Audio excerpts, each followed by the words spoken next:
to the Wednesday, June 24th, 2020, planning board meeting. It's now 7 o'clock. I'm gonna call the meeting to order.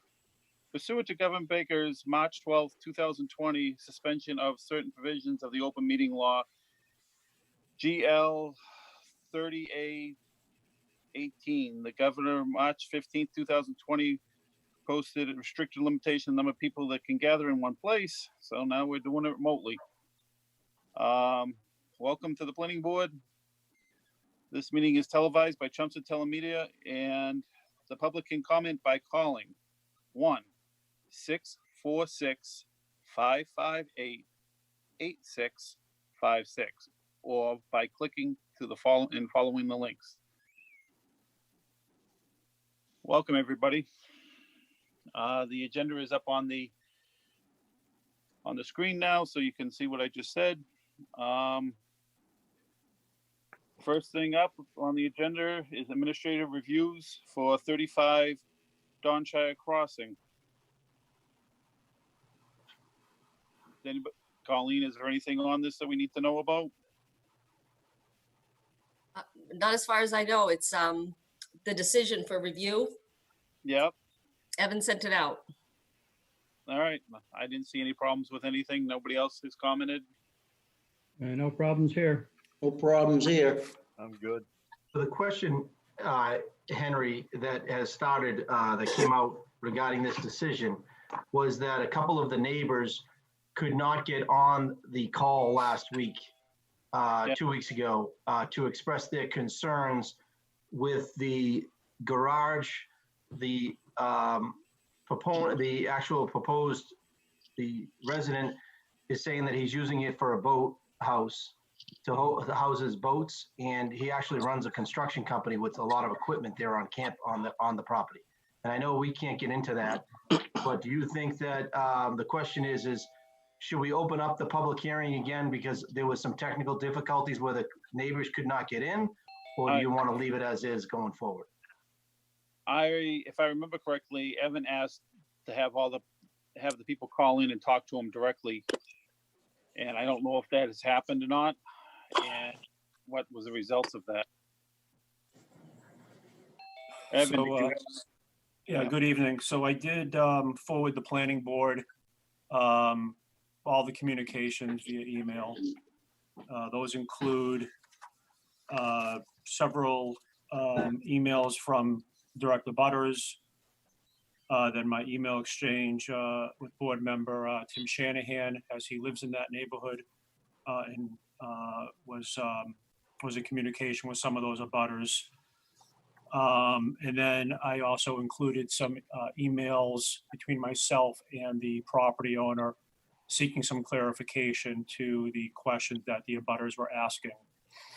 So at this point, the decision as drafted essentially mirrors the boilerplate conditions that the board attaches to these detached garages.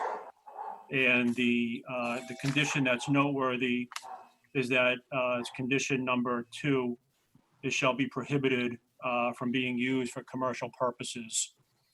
So that as presented, the applicant said it was for personal boat storage, and that is what the planning board decision states, and as I mentioned, prohibits it being used for commercial purposes.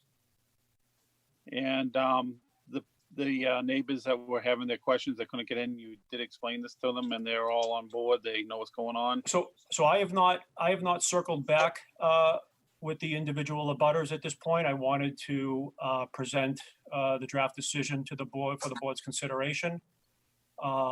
If the board is comfortable with the decision, then obviously those abutters will receive a notice of decision, and they can receive a copy of the decision as well. If for some reason the board wants to pursue a different approach, primarily being reopening the hearing, we could do that. I'm not sure your decision would look any different. Maybe it would include some buffering, landscape buffering or fencing, which has also been common characteristics to similar type oversized garages that you've approved. I'll circle around the board, see see what people have to say. Mike Walsh, you already gave us your comments. You're sticking by with everything you said so far? Yeah, I just think that if neighbors couldn't get on because of technical difficulties and the wrong number, I think we prematurely might have closed the public hearing. I agree with you. Mike Raisback. I have no problem reopening the public hearing, though I tend to agree with Evan. I don't think the decision's going to likely be greatly different, given that we've specified no commercial use of it. Yeah. So it would, I don't know if it's a useful exercise, but it doesn't hurt. Yeah, if nothing else, it helps people sometimes understand what's going on and is a little more transparent, maybe. Nancy, how do you feel? Yeah, I'd have to agree with Mike, as I can't see where it's going to change anything. But if it makes people feel like they have the ability to provide inputs, I think that's important. So, unless we have somebody that is going to try to speak for half an hour on what they don't like about it, I'm okay with reopening. Tim, you from that neighborhood? Can you hear me? We can hear you. All right. I would think that I think Evan did a good job trying to get a point, and I don't think much will change. But just to give them a chance to voice their opinion, I think would be great. So I would be in favor of opening it. All right, Hank. I missed the beginning of the last meeting when you guys discussed this. I like Mike's idea of reopening it only because I missed some of it, which is selfish on my part. But when I got the emails from Evan and the person going for this has stated he already had all this equipment in his yard, I was thinking he's probably already running a business out of his yard. I'm not sure.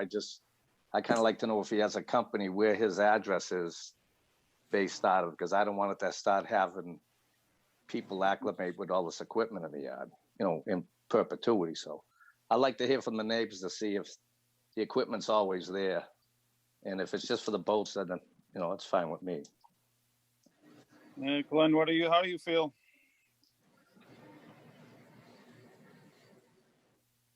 Glenn? Glenn's gone.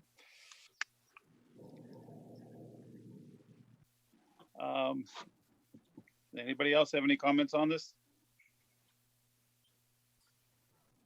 So based upon what I'm hearing, let me suggest that I want to circle with town council, make sure that we follow the proper legal procedure in reopening the hearing. We do have, we're well within our time frame for the board to be drafting a decision and recording a decision between now and your next meeting. So like I said, let me circle with council just to make sure that we follow the legal procedure on this one, where the board is already, closed the public hearing and taken a vote. And I can report back to the board via email. All right, that's fine. I know what it's like to take and have a meeting and being a neighbor and being held out. It doesn't help our board at all. All right, so we can move on to the next thing, I guess. Yes. 1 UPS Road. Mr. Walsh, can you read that in for us? We attended the walkthrough. We started on, there was 4 members of the committee there with 2 residents, and also Casey from UPS and one of the engineers, a representative from the engineering firm. We started on Moore Street. We looked over at the pump house. We looked at the clearing that was there.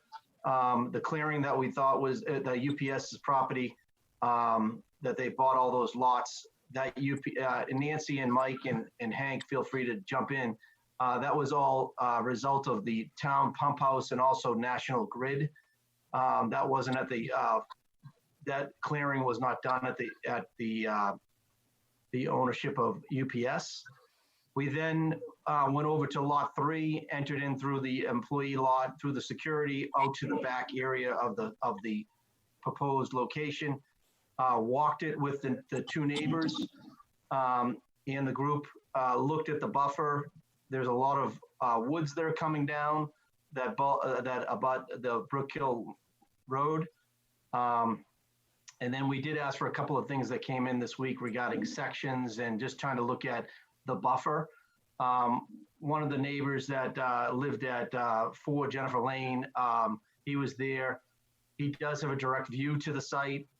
He has a legitimate concerns with noise, and but between his property, some of his property to where the big clearings was a National Grid development that's going on there, a substation or something's being built there for National Grid, which is a lot of clearing.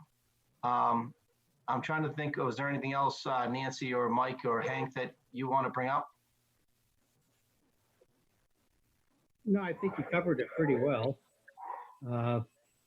It was a good walk. I missed the very tail end of it, but I don't know if anything happened during that time. Yeah, I feel their proposal was enhanced with that sound barrier. I think it was 30 decibels. And it was going to mitigate some of the sound. So I feel bad for the neighbors, but there's plenty of buffer there for the UPS to go forward. In my eyes. In your eyes, how do you feel about it, Mike Walsh? Looking at it, hearing the concerns of the neighbors, what we were looking for was a sectional through the buffer. There's a 4-foot high buffer. The site is not being dropped as much as we thought. It's staying up to the existing conditions of the neighbor's height. And then they were going 4 feet higher than that. Then they were putting a 12-foot fence on top of that berm. So there's 16 feet. And then the height of the trailers are 13 feet. We're hoping that this sound, the sound barrier that Hank just mentioned works. And I don't have any other concerns regarding that. It is the sound issue and the operation's 24 hours. They are trying to work with the neighbors. I would like to see a better, communications open between UPS and the neighborhood. But UPS has to deal with their regulations. I think that the town, like we mentioned, that only one person has called the town to complain. And if the neighbors are complaining about the lot, they should feel free to call town hall. I'm okay with the proposal. Nancy, you were there. Yeah, probably the thing that surprised me most was that they are leveling the area. So some areas are going to come down and other areas will be going up. Even with the increases because of the leveling, when you add the berm and the fencing, the buffering, the noise buffering is well above the trucks. So I'm just not seeing anything more that they could do. And I think that what they're doing is well in the We're losing you again.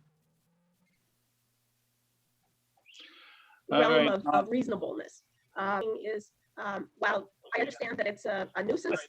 Nancy, you're all over the place. We're having trouble with you again. Sorry about that. All right, not a problem. All right. Can I make a suggestion? Sure. If the audio really gets bad, turn your video off. That's where a lot of the bandwidth goes. All right. Evan, this is still an open meeting, correct?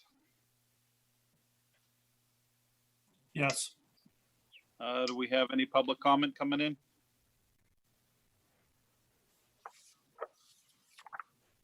There's one person waiting, but I don't have their address yet. So we might as well hear from them.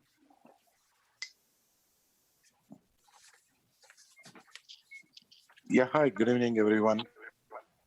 My name is Krishna. I live on 4 Jennifer Lane.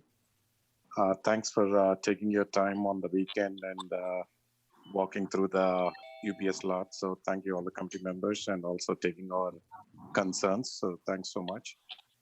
I did send an email to Casey today and to the board. We have some questions. We would like to get some answers before they do anything. We'd like to, I mean, I did some research on the fence. It's only 30 decibels.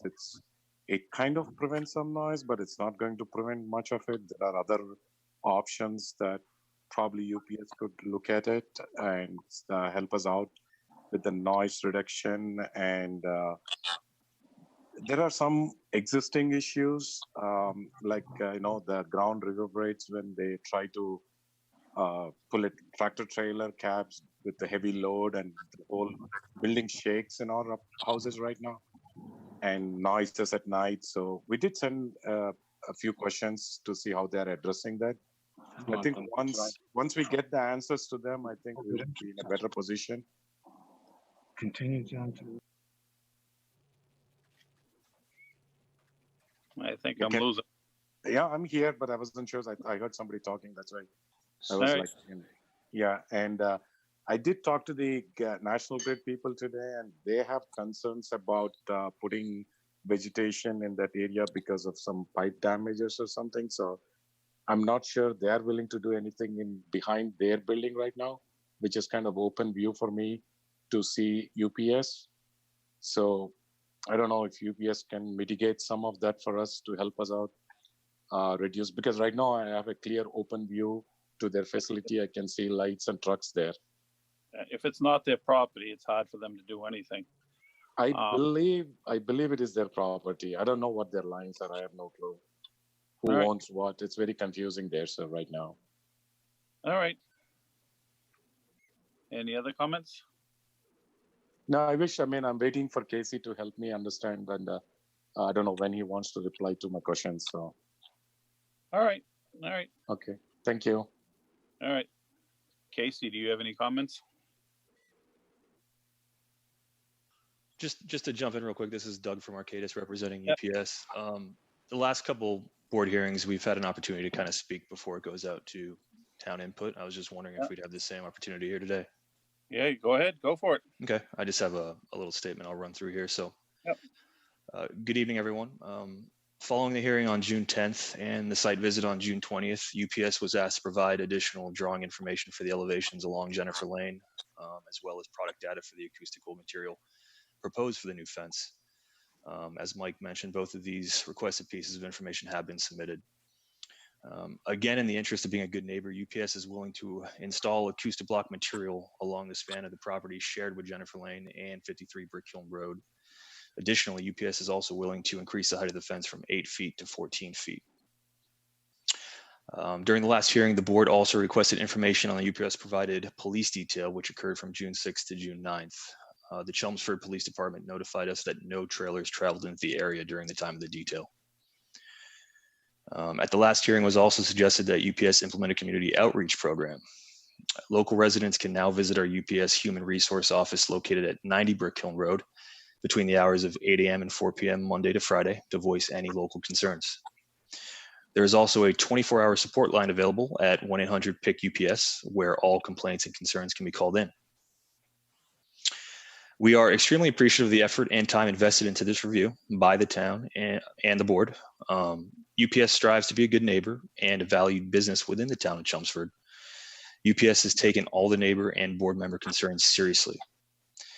As each meeting progressed, based on these voiced concerns, UPS has completed the following: installed the traffic sign along Brick Hill Road, paid for a police detail to monitor UPS trucks along Sprague Avenue, contacted all contracted carriers to emphasize the correct route to our building, changed the landscaping design, agreed to install a larger fence, agreed to install sound dampening material along that fence, scheduled bushes to be installed behind the pump house on Moore Street, agreed to fully fund the 53G requirement, and opened up our HR office to our neighbors to voice future concerns. UPS wants to continue to be a valuable asset to the Chelmsford community. This project is not about an expansion, but our need to open up our yard, alleviate our congestion, and allow us to gain back some of our productivity. We would kindly like to remind the board that this application was submitted on April 29th. UPS respectfully asks for a vote this evening, and we are happy to talk through any remaining questions. All right, thank you. Thank you. Casey, did you have any did you get the emails from this gentleman? I'm not gonna put you on the spot to do anything. I know you've got a bunch of stuff set up so people can talk to you now, but Correct. Yep, I did. And again, thank you, board members, for hearing this project and for coming on the site. I did receive the neighbor's email this morning. I did look at it. I reviewed it.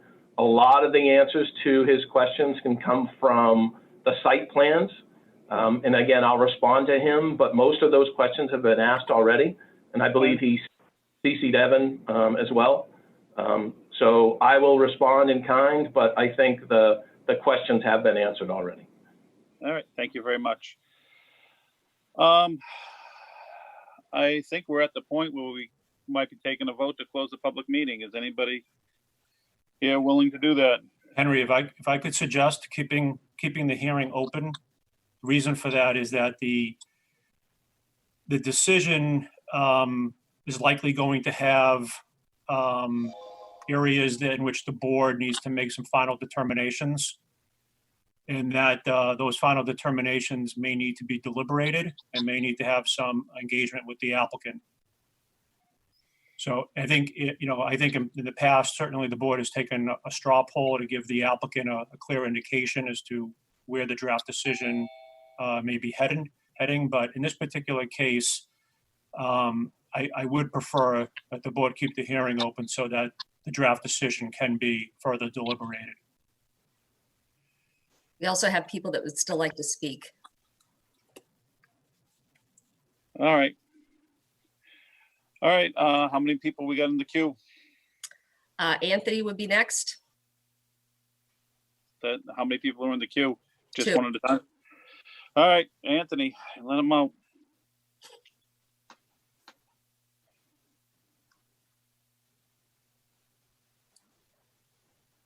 Is Anthony there? Anthony, you need to unmute yourself.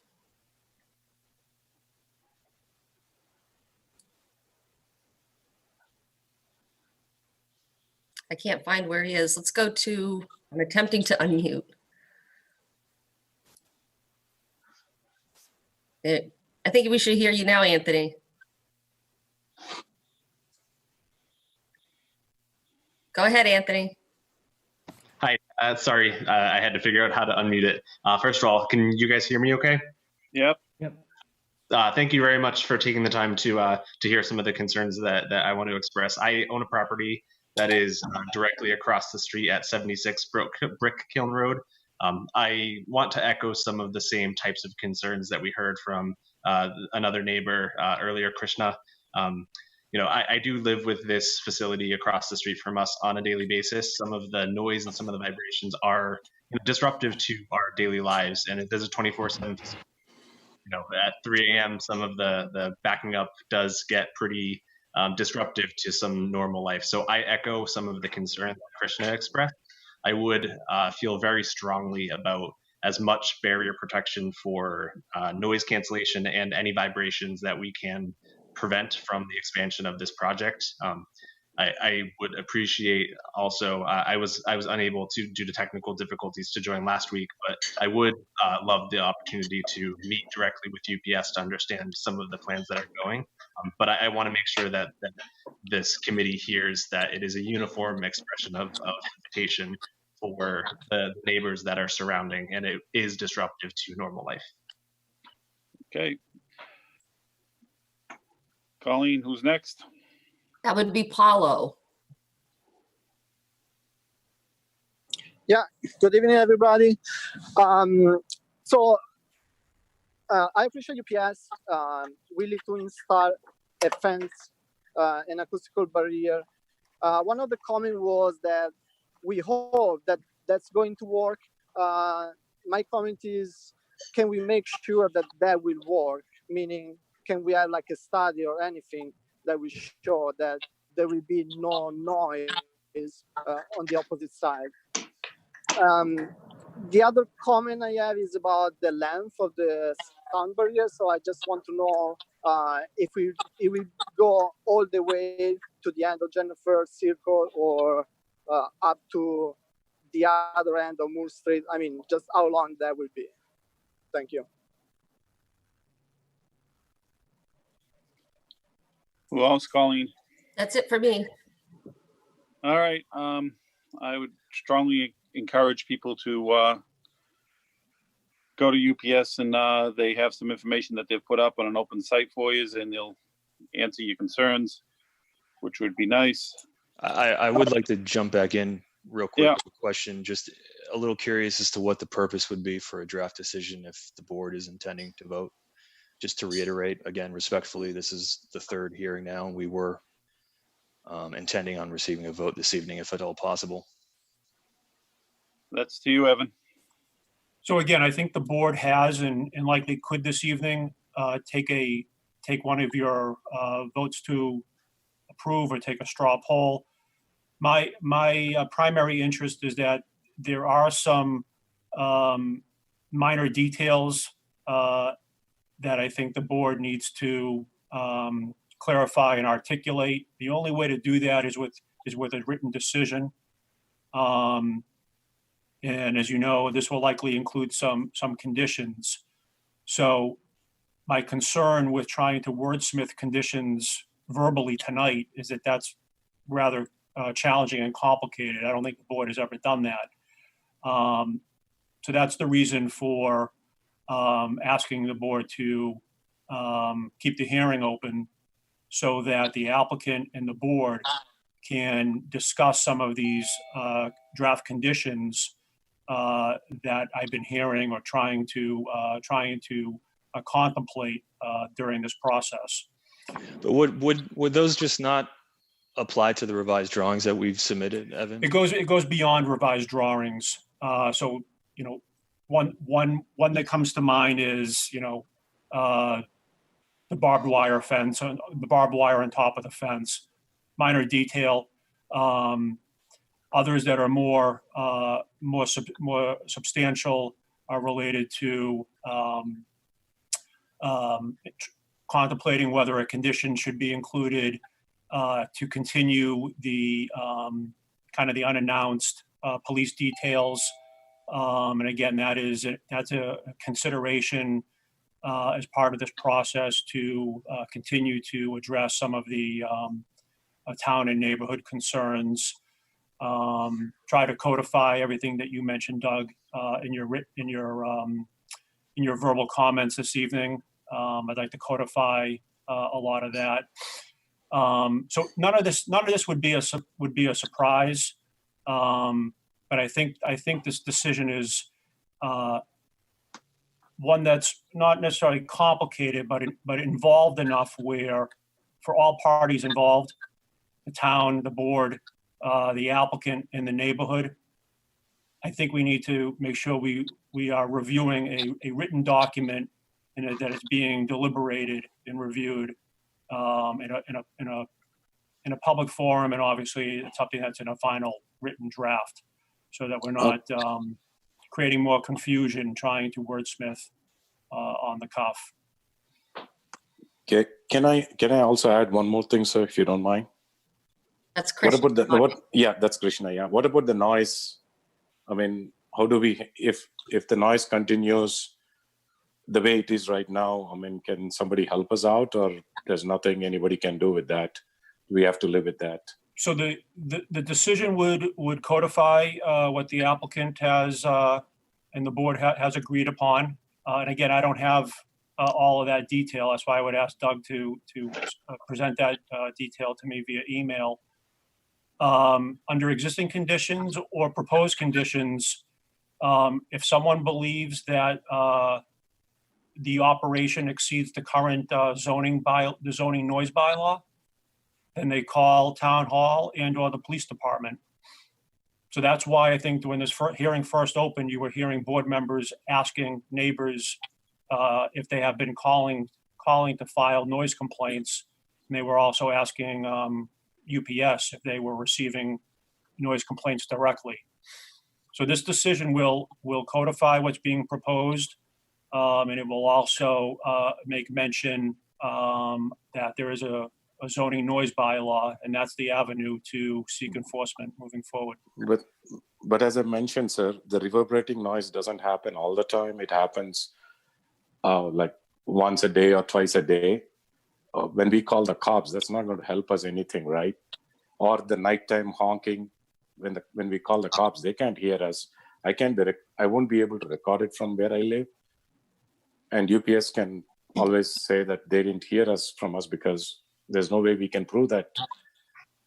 Well, I can tell you that the town does enforce noise complaints. The town has equipped with noise meters to measure the decibel levels.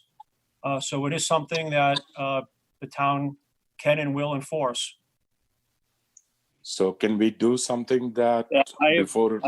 I've had the same issue here on the farm this year that we got a call from the building inspector. It wasn't us, it was another neighbor. And I was able to prove it and talk to them, but they do come out and check. They do check the complaints. They do take and put letters. They do start compiling, if they get more than a few complaints, they start looking to see what they can do. They do take it seriously. Now, up to this point, they haven't had a lot of calls and complaints. So there's only so much we can do with it. We've heard the noise issue. We're trying to deal with it, but I can't keep dwelling on it. We have to keep moving. Yeah, just to circle back to Doug, your I guess your question on timing. Under any scenario, the board would be reviewing and ratifying a decision on July 8th. So there's no draft decision to vote on this evening. So I mean, the board can take a vote to issue the permits that are being requested. In addition, per my memo, there's also this outstanding issue as to whether the board believes it warrants a special permit for a major business complex. So those are the items that the draft decision would contemplate, and then the board would be able to deliberate further.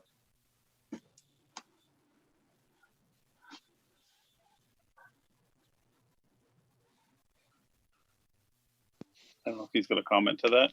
Okay. I mean, my final comment on that is that under all scenarios, July 8th would likely be the meeting in which the board would be reviewing the actual decision. Okay. All right. I would like to go with the straw poll. All right. Mike Walsh. I'm a yes for approval. Mike Raisback. I'm also a yes. Nancy Arroway. Yes. Hank Cool. Yes.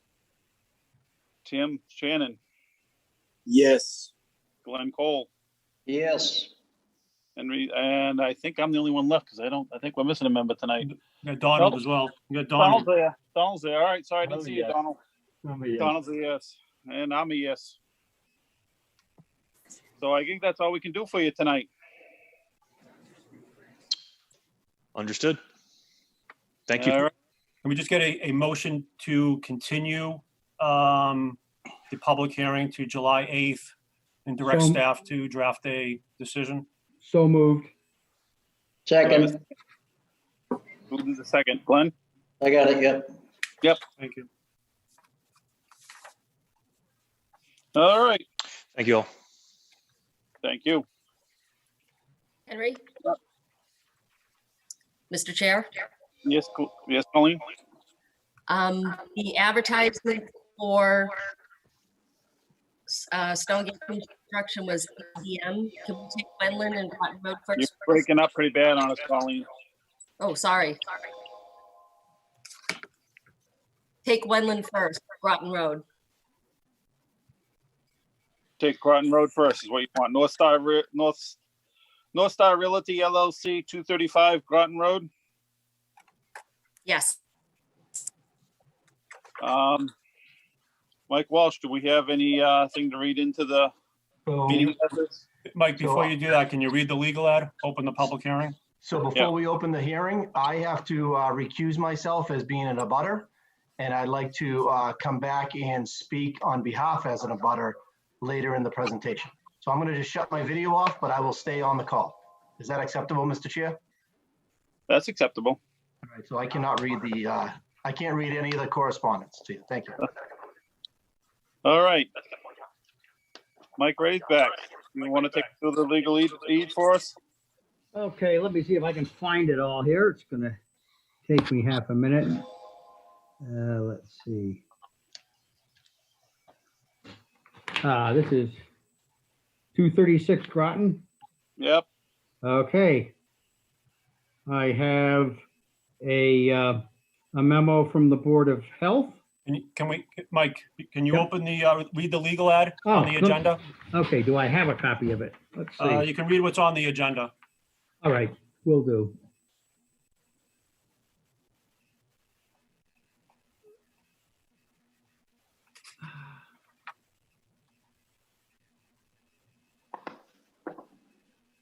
If I can find it. I can do it for you if you have to. Yeah, I'm looking for the, is it a link? No, it's right on the agenda. I'm looking at the soft copy. Let me find my hard copy.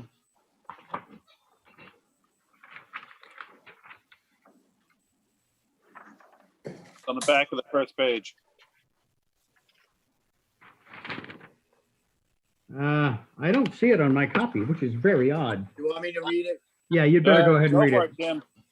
Stonegate Construction, 8 Bill Ricker Road and 40, oh, we're skipping that one. North Star, North Star Realty LLC, 236 Groton Road for an 11 lots definitive subdivision. The applicant requests definitive subdivision approval and applicable waivers under subdivision control law and the rules and regulations governing the subdivision of land in the town of Chelmsford. Project calls for the construction of a new dead-end roadway and the construction of 11 duplexes on 11 new lots. One new duplex is proposed to replace an existing home using frontage for 236 Groton Road. The site is located in RC Residential Zoning District. The project consists of 5 properties totaling approximately 8 acres as shown on Assessor's Map 123, Block 92, lots 1, 2, 3, 4, and 9. That's it. All right. Do we have anything from any other letters that we got to read in? Yes, we do. I have from the Board of Health, no comments.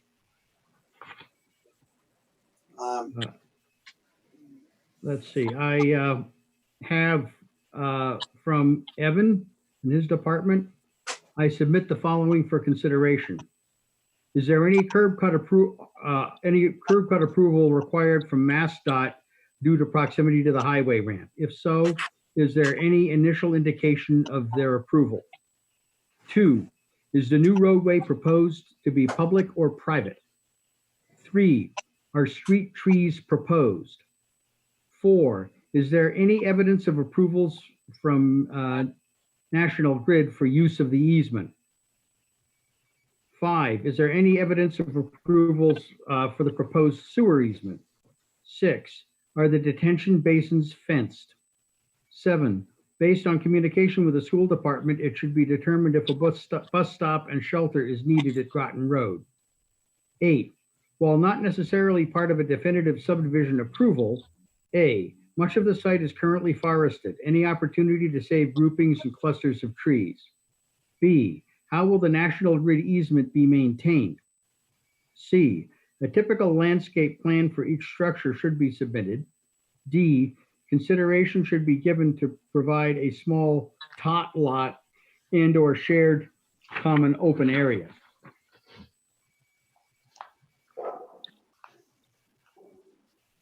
Okay, I also have something from water.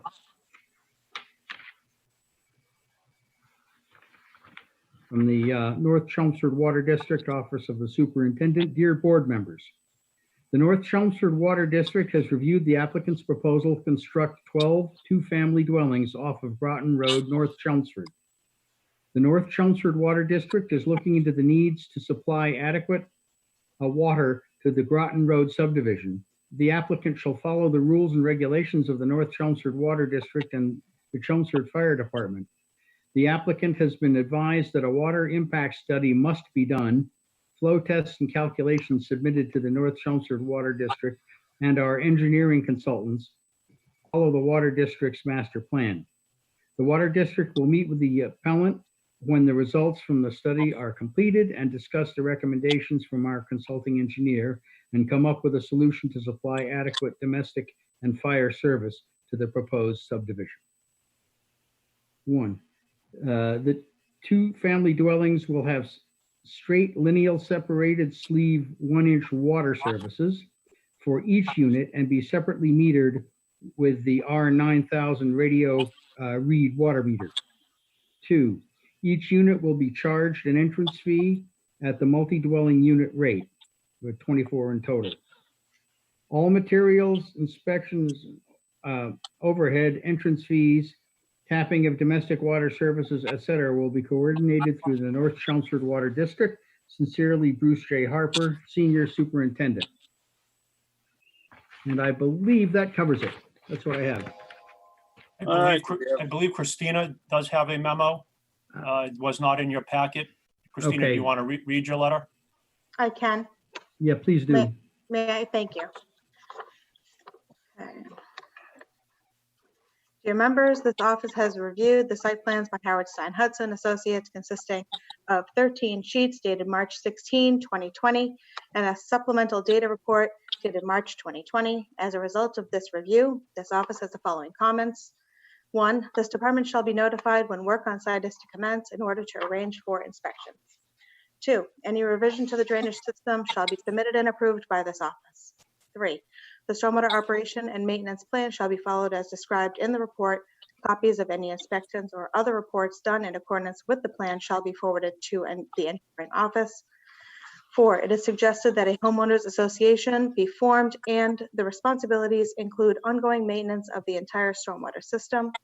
The DPW would like to discuss the maintenance of the utilities with the applicant. The utilities as shown need modifications. Number 5, each lot shall require a grading and drainage plan prior to foundation permit/building permit. Each lot has unique characteristics and this will allow engineering review and approval prior to construction. 6, all easement documents must be provided to the office, approved and recorded prior to building permits.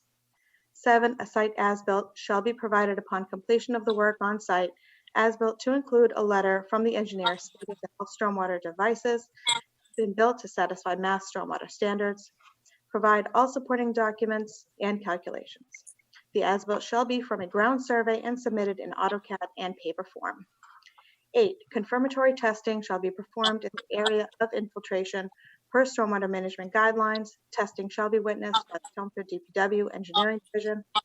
All unsuitable material, if any, discovered in the excavation or the infiltration system shall be removed and disposed of in accordance with state and local regulations.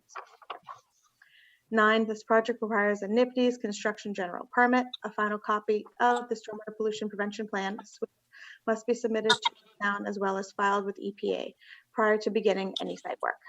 10, these plans show a preliminary sewer layout. Final sewer plans must be approved by the Chelmsford DPW. Proposed sewer work will require permitting and applicable fees from the DPW for connection to the municipal sewer system. 11, this is proposed as a town road prior to lot releases. A bond shall be established for any remaining work related to the roadway infrastructure. 12, a road opening permit is required from the Chelmsford DPW Highway Division for any work within Groton Road and Burton Lane right-of-ways. 13, trench permits shall be filed as necessary per 520 CMR 14.00, Chapter 82A.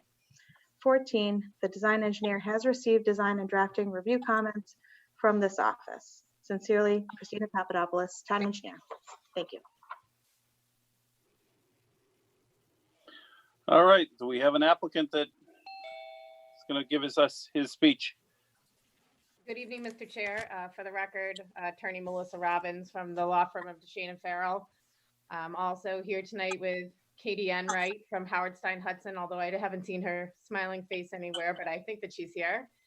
Also with us are the applicants, Wenlin Liu and Carrie Liu.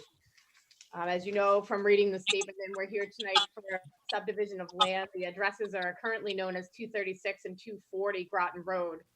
But the land is actually comprised of 5 lots in that area of approximately 8 acres in the RC zoning district. As the notice stated, the subdivision plan provides for 11 lots off the new subdivision road and then 1 lot off the existing frontage off of Groton Road. The subdivision provides for 11 duplexes. We are seeking a waiver for an additional lot at the dead end street. As you know, your rules and regulations only allow for 10 and we are seeking 11. We have had, oh, there's Katie. We have had some preliminary discussions with the fire department and they're satisfied with the length. Katie will talk to this in a little bit more depth, but we have been asked to put an additional hydrant out here, which we will to accommodate fire safety and concerns. I won't belabor the issue, and I know this board is familiar with this as much as I am, but this board knows that my client's proceeding with this development as the only viable option in developing the property. Although many attempts were made out here to rezone, try to get overlays, which would have allowed for an alternative design out here, many of which were supported by many of these board members I can see. None were supported by town meeting. So we are moving forward with what our best option is out here, which is unfortunately a standard subdivision, which is before you this evening. We don't even have the option of an open space plan out here. So a standard subdivision is really our best tool for development. Saying that, I promise I wouldn't belabor it. I will hand it over to Katie to just give you a little bit of an overview of the site and the development layout. All right, good evening, everyone. I'm Katie Enright with Howard Stein Hudson from my dining room tonight. I've been able to share the screen, and this is just a colored rendering of the proposed 12-lot subdivision. The roadway comes in directly across from Ward Way and on the property of 236 and 240 Groton Road and wraps around to the southeast. What we're looking at doing is 11 duplexes or homes off of the proposed roadway. Most of them are on the eastern side of the roadway, as you can see here, with one using the existing frontage along Groton Road, with 3 duplexes being on the south side of that road. As most of you are probably aware, there's a National Grid easement that runs through the property. It's 80 feet wide and encompasses about 1 acre of the 8 acres of the property out here. We've been in conversations with National Grid Real Estate on a few occasions as we design this plan, and actually we've already issued them a revision to our drawings, which you will see at the next meeting as part of a revision package. What they have asked us to do is to essentially limit our crossing of the easement to make sure we do it as perpendicular as possible, and also to consolidate all of our utilities under this driveway as much as possible. And I'll get into that a little bit more as we go through the plan. There's a little over 1/2 acre on the other side of the easement that is owned by our clients. The new roadway would come in and climb a small hill coming into the subject site. My high point is generally in this area where my hand is moving, and then the road actually would then drop down. Most of the drainage from this site and some of off-site drainage actually comes down into, there's a small depression on the site here, which we've flagged as a locally jurisdictional isolated wetland. That's about 460 square feet. The rest of the water either breaks off here towards a small swale that's along the Route 3 on-ramp and then gets picked up by the Groton Road drainage, and or to this wetland at the back, which extends further into the National Grid property. This property here adjacent to us is the National Grid property. Drainage for the site has been designed to essentially mimic the existing topography out there. So most of our drainage goes to this area, and essentially we're using the small isolated wetland, which essentially is where all the drainage flows now for a majority of the site, and increasing that. So this right here is an extended detention pond. It's large because we've kept it extremely shallow It's only 2.5 feet deep, which would allow us to limit the amount of fill that we have on the site because the water table is very high at this point of the site. This does is it allows us to collect storm water from the majority of the proposed road through deep sun-putted catch basins with silt-prison inserts, send it to a sediment forebay, and then into this basin where the water will then be dissipated out very slowly to the swale along the on-ramp. Some of the drainage in this area of the roadway would go to an underground system behind Unit 7 and 8, would essentially be under their backyard and then discharge into the wetland on the National Grid land. What this has done is we've looked at the pre to post development, essentially flows offsite, and have limited those within those confines. Also in this area here, there's another small pond here that wraps around Unit 20 and 21. Again, a shallow pond, and that's only because this area is currently wooded and drains towards the road. Now that we're creating an impervious surface, we need to catch it right before it gets to the road. So there's a small pond in this location also. Units 23 and 24 would access off the frontage and the same driveway essentially as the house does at that location today. Sewer and water for the site have been a little bit tricky. As you heard from the letter from North Chelmsford Water, we've been working with North Chelmsford Water to determine the supply for this 12 two-family subdivision. Oops, there's somebody in, oh, I have to admit them. Who was in the waiting room, just so you know, Colleen. The roadway has been designed to Chelmsford standards. It's 26 feet wide and comes into this cul-de-sac here. Sorry, I lost my train of thought. So we're proposing 12 duplexes along this roadway. Regarding water, I've been talking with Bruce Harper on multiple occasions. The water study fee has been paid to the North Chelmsford Water District to get their engineer starting to work on the study for the Groton Road area. And we've hired somebody to do a flow test, a hydrant flow test out front, and we'll be scheduling that for either later this week or early next week to get them that data so that we can determine what's necessary to serve this small subdivision. Also sewer, we've been speaking with the Assistant DPW Director for quite some time regarding sewer. It became pretty apparent that the best option for sewer would actually be to go out to Burton Lane, where there's capacity in Burton Lane. So we've proposed our sewer to go out to Burton Lane. In doing so, the sewer has to cross through the National Grid easement.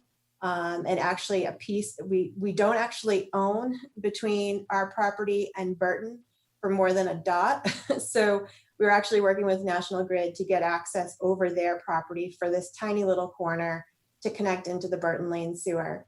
The owners of our property already have an easement on the residential property here, which we would also need to cross to get the sewer to Burton Lane. So we are already in, that has already been deeded to them and it's already recorded at the Registry of Deeds. We've been working also with, I spoke with Dan at the fire department today, and I believe, Colleen, he said you would have letters on this project for this evening.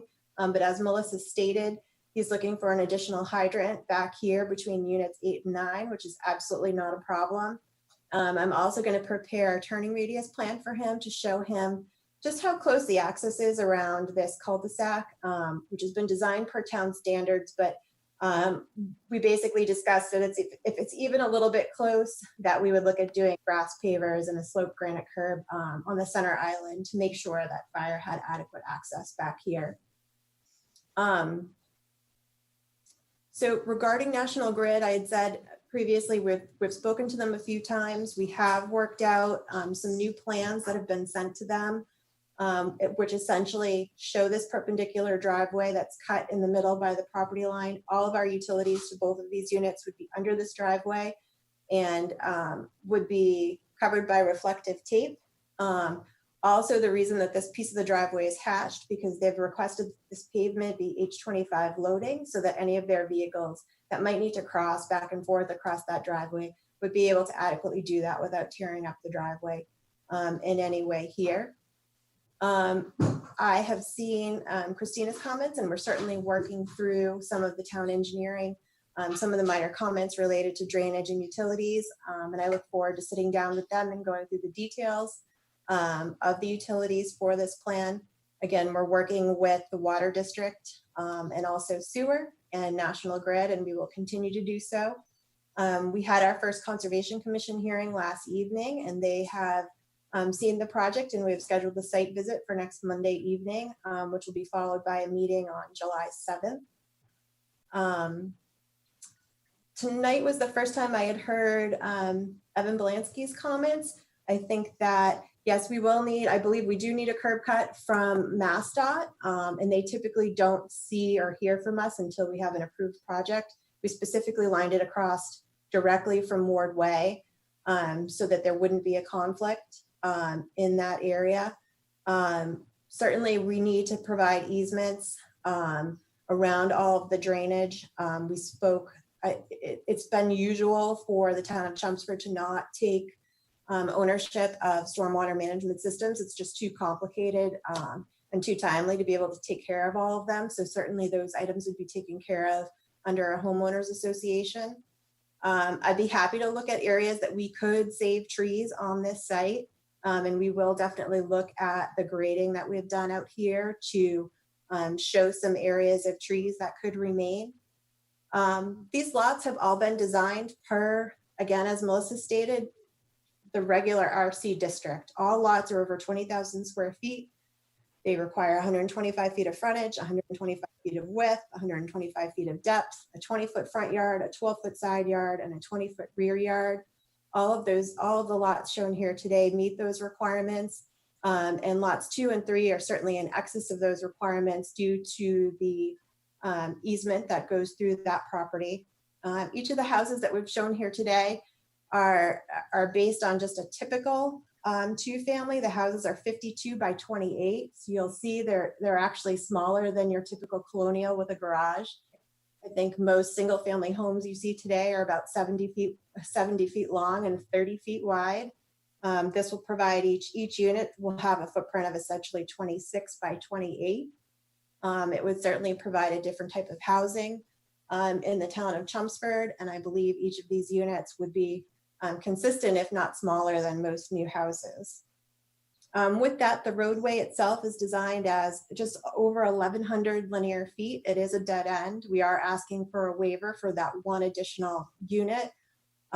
Being in an RC district, certainly the roadway requires less frontage for the amount of houses. The subdivision bylaw was written in such a manner that essentially any subdivision with more than 10 homes would require a waiver with no determination as to length.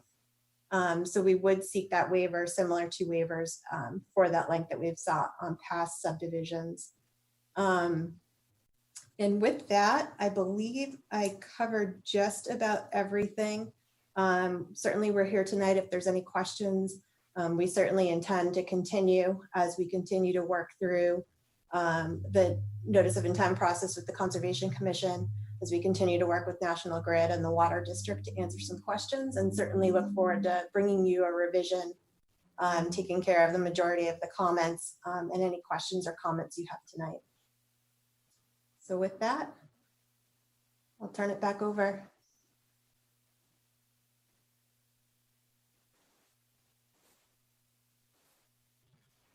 Oops, we have to unmute. Mike Graysback, do you have any comments?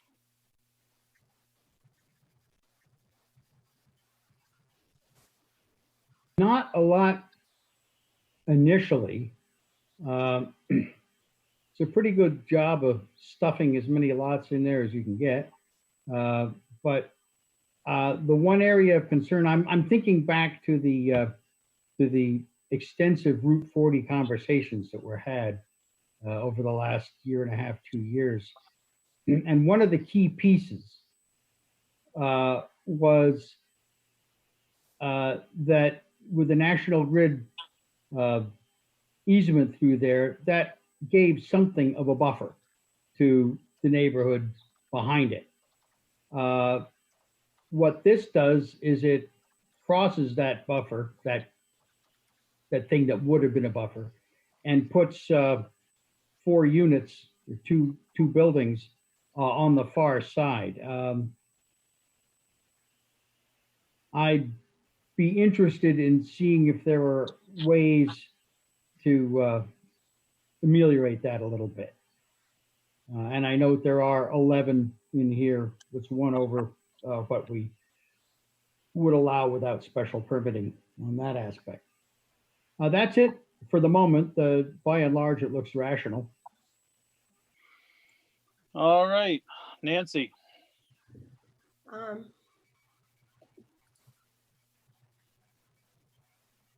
Just a minute. I'm going to try stopping my video as someone suggested. Okay. We'll see how this goes.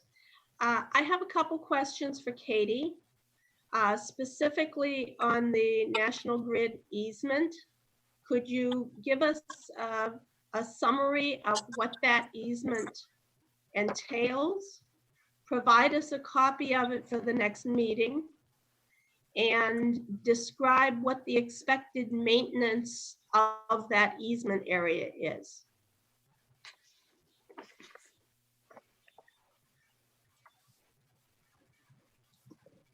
That was quite a bit better, Nancy. I can begin to address that. I know that Katie has had some discussions with National Grid. They have begun their review of the process, and there will be a little bit of delay due to the COVID outbreak. They're not all working right now, but they have begun the review. The easement is not a prohibition against use in that area, Nan. The easement restricts what you can do in that easement area, but you can use it, and you can certainly use it for pavement. They have asked us to use some higher grade pavement in that area just in case they have to pass it for equipment, and have made some other comments so far to Katie, but nothing significant as of yet. We don't expect any serious issues.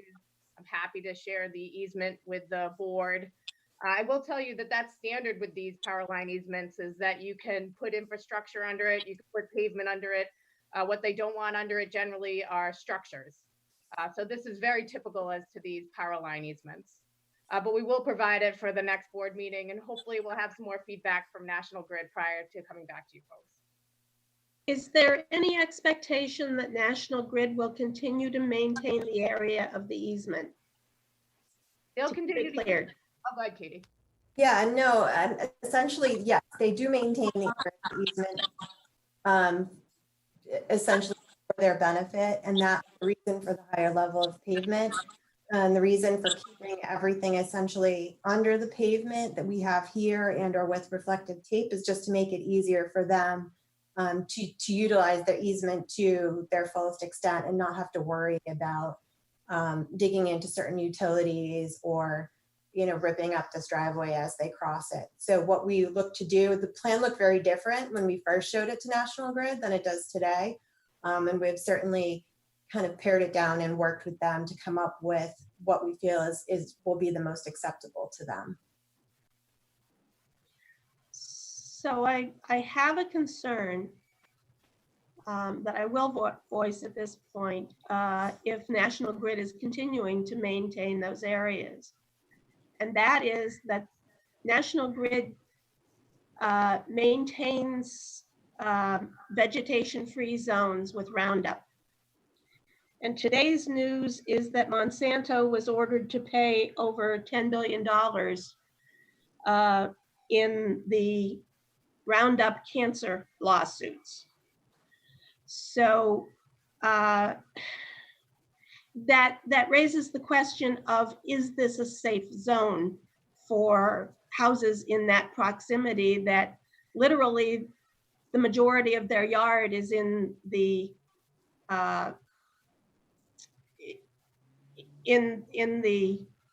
zone that is maintained vegetation free by the utilities. And I think that's a concern that needs to be addressed as we review this this application.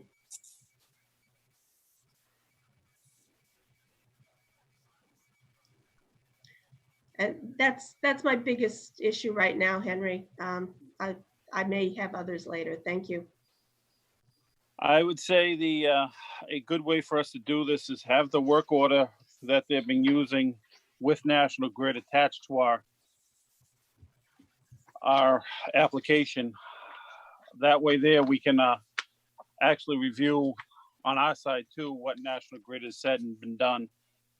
We've had problems with this in the past, and I think National Grid does nothing without a work order. I think it would be nice to have that work order available to us because we can always look it up if we need to. And with you, Mr. Chair. yeah. All right. Tim. Unfortunately, we can't put regulations on how National Grid maintains it. I understand, but we also can take and make sure that they're aware of how close they are. There's a certain sense to having that work order attached to it, Nancy. All right, Tim. Well, I'm glad to see something's happening here. I have a couple of concerns. One is with the easements, but then the second thing is it does seem a little close to the houses on Burton. Are there any plans for a buffer there? And is there a reason? I know, is it because of the power lines that the two houses have to be so close to the lot line?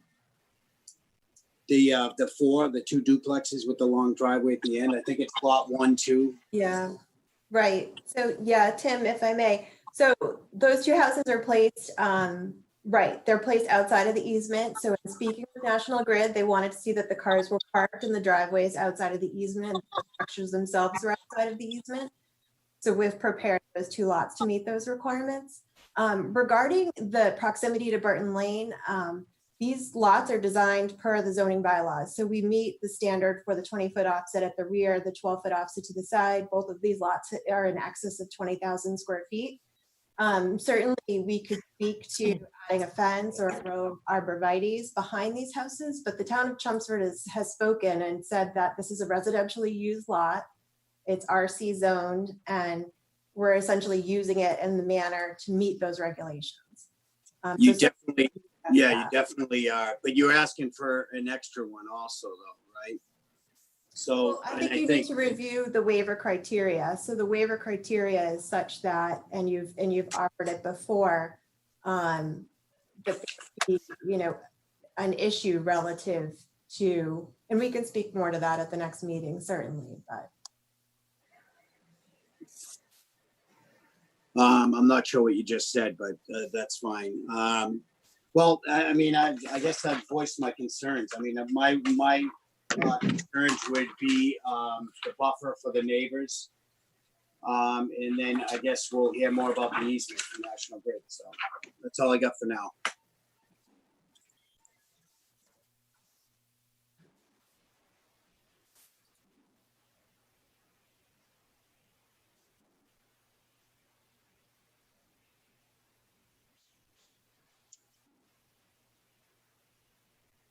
Henry, you're muted again. Henry, you're on mute. All right. Hank, do you have any comments? Thanks, Henry. I do have a problem with that easement access. Just like Mike said, when we went back there a couple of years ago, year and a half ago, we didn't mind the project because they had the buffer from the easement. So I'm not too keen on that. I was wondering too, the 20-foot driveway, if either one of those buildings caught on fire, you're not going to be able to set up a ladder truck. You get 107 feet. You're going to lay line. It's not going to be proficient for the fire department to access that 20-foot road, in my opinion. And I like the 10 home rule with the dead end roads. And I was wondering if you took one house off of that, let's say lot 3, and put it in the front in the middle of that driveway, that would probably mitigate a lot of my concerns. But that's all I have. It looks pretty good to me, though. The project looks good as a whole. Glenn. Mr. Chair, can I just address quickly the 10-foot restriction is for every district in the town of Chelmsford. So regardless of frontage size, you can only have 10 lots. It's true about RA, it's true about RB, it's true about RC. And RC has a smaller frontage requirement than other lots in the town of Chelmsford. So although we are asking for a additional lot, it's probably less frontage and less length than many streets that this waiver's been allowed for. And it becomes a safety issue as Mr. Houle has pointed out. That's why we wanted to make sure that from the fire department that they had no issue with the safety perspective and we're looking for a waiver. I appreciate that concern, especially with the length of the driveway, and we'll re-examine the location of the hydrants and just make sure fire is okay with the length of that roadway. Okay. Thank you, Mr. All Chairman. right. The questions that I got, out on Route 40, what is the distance between the two driveways? Katie? The two existing driveways or the driveway and the new road? Driveway and the new road. I don't know that off the top of my head, but it looks like it's probably close to 120 feet based on the scale bar at the bottom of my plan. Okay. And the driveway to that first single lot, that was an existing driveway, I take it? Yes, so this piece right here is part of the existing driveway that's there today. Okay. What is the setback from a driveway entrance to a state on-ramp? I don't know what that is. That's why we utilize the existing driveway that's there today. Okay, but does the second driveway meet that? I believe the new road? will, but I will ask my traffic department to give me language. Okay. On the easement down on Burton Lane, you said you already had the deeded easement. To which homeowner did you have that? Because there was a letter that was sent out from, I forget the guy's name, but he was saying you have an easement shown on his property and he never gave an easement to anybody. Gonzalez, which is right That's here, it, yeah. and it's recorded at the Registry of Deeds, and he was paid for it. Okay, because there was a letter today, I read it today, him stating that there was no easement. So, We can maybe- provide that. We can provide that for the record at the next meeting. Okay, just checking on that. The rest of the project, I think is perfect for that lot. Everything that's on there is, I think that's the way that side of the road should be. I don't like the two that are very close to Burton Lane. I think that would be much better suited to leave the trees where that two houses is, to give it a break with the Burton Lane. And I just don't like them two houses there. It seems like you're stuffing them right down their throats on Burton Lane. And I kind of agree with Hank. I honestly don't believe you'd be able to work any fire equipment on the front part of them houses, because you'd be right underneath high power lines. So it's a safety issue. I think you might want to rethink them two there. And I think the rest of it, I think everybody, in my eyes, everybody would be in agreement with going on the rest of it. But that's all I got for now. All right. It looks like I'm unmuted. All right. I'm forgetting somebody who hasn't spoken yet. Henry, I still haven't. All right, an go opportunity for to comment. All I right. really don't have much to say other than I do like the plan. I think it reflects the conversations that we had with the Route 40 Study Committee, keeping this lot an RC. Much like Hank and others have said, if there's no concern with those two duplexes up against Burton Lane, I would not have an issue with that as well. If the National Grid's fine with it and the fire can service those two dwellings, I'm okay with it. All right. I guess it comes down to me. I really pretty much exercise everybody else's comments and beliefs about this project. It is what it is. All right. Do we have people from the audience waiting? Yes, we do. We have Kim is first. Okay. Do we have to open a public hearing here? Have we already done it? I think we already did. Okay.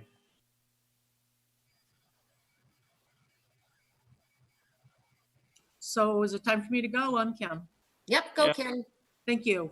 I appreciate having the opportunity to contribute towards this meeting via Zoom.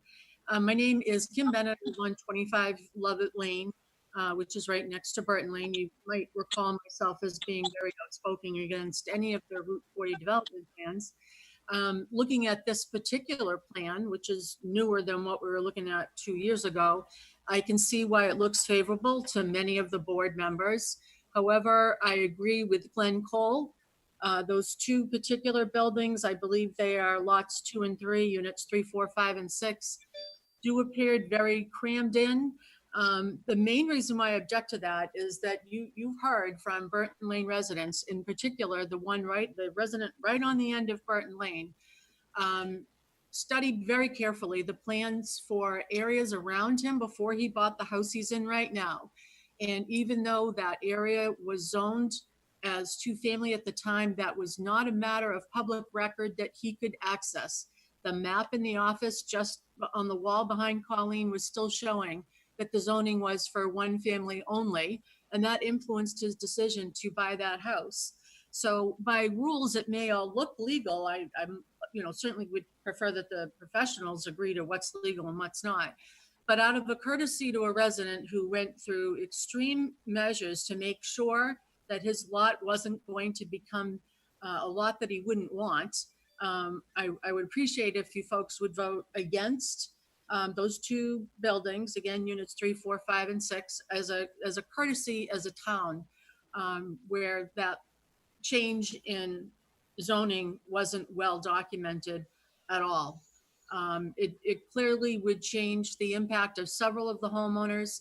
I work in real estate. I can assure you, without going in and doing a plan formally, that the value of that home, if that homeowner chose to sell it right now as it is, or after that subdivision goes in, would certainly decrease because of the close proximity of units 3, 4, 5, and 6. So it's also a financial hit to that homeowner. Thank you for letting me speak. Henry, we have Beth next. Beth, are you out there? Hi, can you hear me? This is Beth Logan. I'm at 36 Lovett Lane. I can, so yes, I'm on Lovett Lane, but I back to Burton, so I can actually see the lot they're talking about from my backyard. I want to say that I think that putting those 4 homes on, they're essentially putting those 4 homes on Burton. Yeah, the driveway comes from the other direction, but they're looking at Burton. I think it changes the character of Burton Lane. I think it changes my view. And it wasn't an expectation that the neighborhood behind me was going to have duplexes. My other couple of concerns is that you guys say that you're not supposed to park in the easement, and therefore you've set those 4 houses back far enough so they're out of the easement. I think I'm one of the rare people in New England that actually puts my car in the garage. Most people seem to line their car up down the driveway, so I don't actually see how you're going to keep homeowners from not blocking that easement. And you can't say, oh, well, then National Grid will just ask them to move it because people go on vacation and stuff like that. The other thing is, and we brought this up yesterday at Conservation, I know Conservation is different than Planning Board, but they're going to go walk it and stuff, but we have turtles on this side, which I think are coming from those wetlands. And I think removing those 4 would solve pretty much everything, all the issues that I have, all the concerns I have. So I'm in agreement with those people, and I appreciate the time, and thank you. Okay, Henry, we have Mike Walsh next. Thank you. My name is Mike Walsh, and I live at 7 Burton Lane. And on my property, over 50% of my property line abuts Lot 1, Lot 2, and Lot 3 on the plans. And I'm speaking to you tonight as an abutter, not as a member of the planning board. I have recused myself earlier in this discussion for this item. The past few years of hearing rumors and attending meetings regarding the south side of Groton Road has been unsettling. This project will be the first two-family homes to be built in the RC zone since the zoning was changed back in 2011. And I was the one that Kim is referring to that was reviewing with the building inspector prior to buying the house, the lots all around me, and utilized that map. And we talked about that at the public hearing a couple of years ago. I am happy that at least townhomes will be built in this area that somewhat match the single-family neighborhood that this is going into. I like the project. I'm not against the project. All I'm asking for you is to consider approving this project pending the developer addressing a couple of our concerns from the direct abutters that you've heard so far. One comment too before Henry is, Mr. Chairman, is there are public letters that are, I believe, should be read from the residents that are also in your packets that my understanding you have.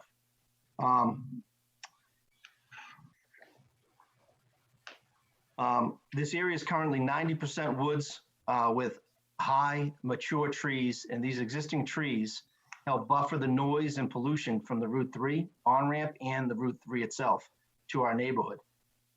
Can the developer consider leaving clusters of trees to continue to help with the noise and the pollution? So I'd ask that of the engineers if they could look at that.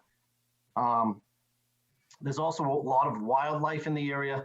I understand that the owner can come in and take all the trees down she wants, but there's hawks, there's bears, there's, a ton of animals that come through at night. Coyotes are out there, and they all come down the easement, and then they hang out in that area all the time. I'm concerned with the placement of the structures in Lot 2 and 3, which has been a big topic tonight so far. And I'm wondering why the design team are locating them 108 feet back, all the way to the back, so it meets the back setback, meets the minimum. And I understand there's reasons for that, but I also think there's probably some other reasons for that as well. Will they consider increasing that back set lot from the back setback from 20 feet to maybe 30 or 40 feet if they could? I'd appreciate that. I would like a buffer to have communications with the developer regarding a buffer along my property line from Lot 2, maybe a 6-foot privacy fence, vinyl for privacy, 8 to 10 foot high trees on my side of the fence that would protect, that are green all year long would be great. There's a concern on one of the drawings that I've seen that there's a retaining wall that they're putting right on the property line. Now there's mature 80-foot high trees right there that are on my property, that this retaining wall would be cutting right into the roots of those trees. I'm concerned about that and how we deal with that, putting right on the property line. Now there's mature 80-foot high trees right there that are on my property, that this retaining wall would be cutting. Sorry about someone get some feedback there. Have all of the easements been secured? One of the letters is from our abutter next door, and Katie says she has it. It would be great to see that because Tom is saying that he has not signed an easement to come out onto Burton Lane. And then you can see how close those structures are. The back of the building is right on Burton Lane for Lot 2 and 3. And, I would like, if this project is approved, that we do not allow parking for those residents on Burton Lane and no access, pedestrian access through the woods there, because they only own a point of that one area. And what's going to happen is they're going to park there and then they're going to walk through the woods right here to get to their homes. It's much more convenient than going out to Route 40. And again, I mentioned, I like the project, but I'm going to ask you not to approve the special permit. Only approve what the subdivision bylaw approves, which is 10 on the subdivision. Just 10 structures. I'm asking you to please consider just staying with that. Thank you for your consideration, your time to hear our concerns. Thank you. Okay, we have Cindy is up next to speak. Okay, hi. I'm in a butter. I'm Mike's neighbor. My property overlooks. It's gonna totally change my view. It'll change the value of my property, my home. I've been here for over 20 years. I have a lot of the same concerns that Mike Walsh had expressed. I can vouch to quite the variety of wildlife for sure. There's an awful lot of wetlands. There's concern about, animals there as well. I already get an awful lot of noise from Route 3 ever since they put up those walls in front of Scotty Hollows. That already reflects a lot of noise. My property is a lot noisier than it used to be before those cement structures went in. This will take a lot of that barrier out, the tree barrier. I very much agree that I think those two on lot 3 and 4 that are way out of the mainstream, I don't think that's a good place for them. I'm very familiar with, with the area and the woods there and what's what. And, I think, like I said, Mike Walsh covered a lot of things. So, I'd be happy to see a lot of the other part of the project go through. I think we certainly need, housing and reasonable housing in the area, and not, it's denser, but not, it's sticking more with the neighborhood area. So, other than that, if anybody has questions for me at all. Oh, I think we're fine. Colleen, Two more? Is that okay? yeah, all I'm gonna say, Colleen, is we ask people not to take and keep repeating. We get what they're saying. We try not to take and repeat things too much. All right, go for it.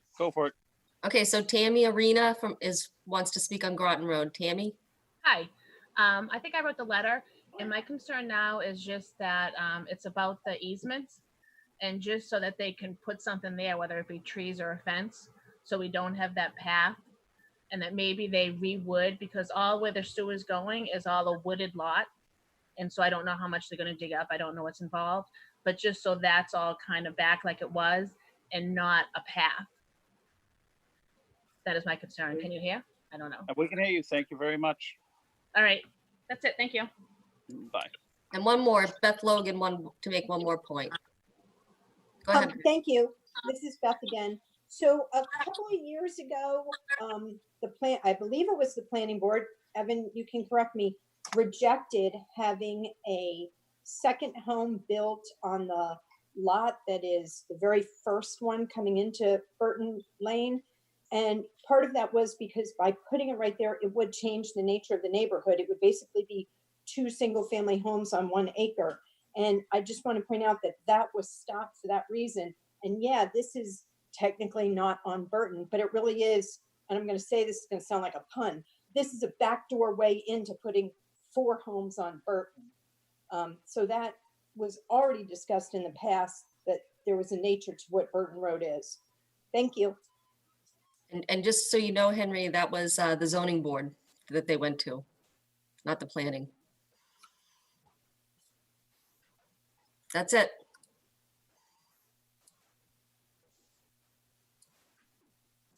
Colleen, just 1 second. I believe I just let Nancy Gillies in. She might want to talk to something on this. Let me just give her a second.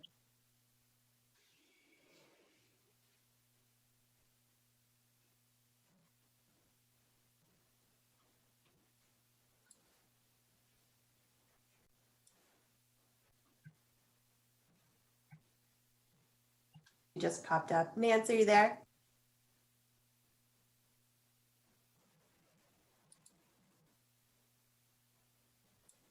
And I actually, her audio is not connecting. I met her on site yesterday just to add some information to the board. I went and met her at her house yesterday afternoon to look at some large boulders that are along the rear of her garage that she was concerned about in the proximity to the houses. So we looked at that together on her site, and I'm not sure where she is.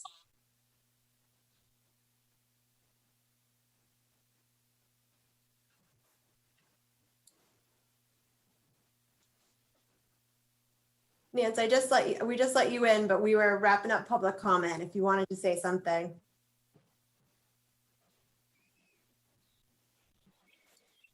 Nance Gillies?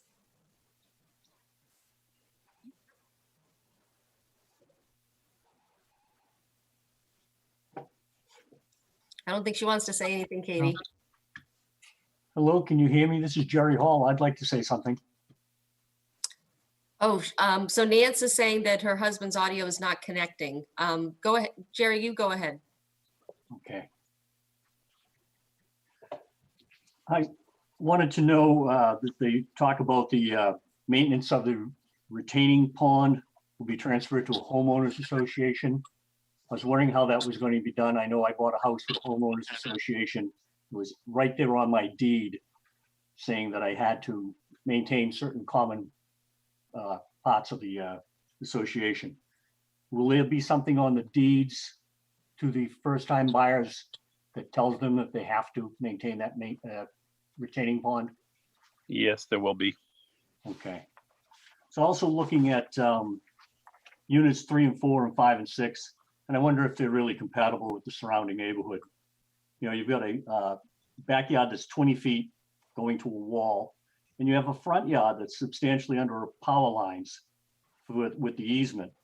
And on page 5 of the drainage, grading and drainage plan, they talk about that there'll be no grading within the easement.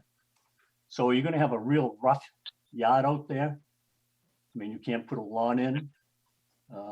What is that going to look like? Because if you've done a site walk there, you see that's a pretty rough territory under that easement. If they're not going to do any grading to it, is that really a front yard you want? Is that compatible with the neighborhood?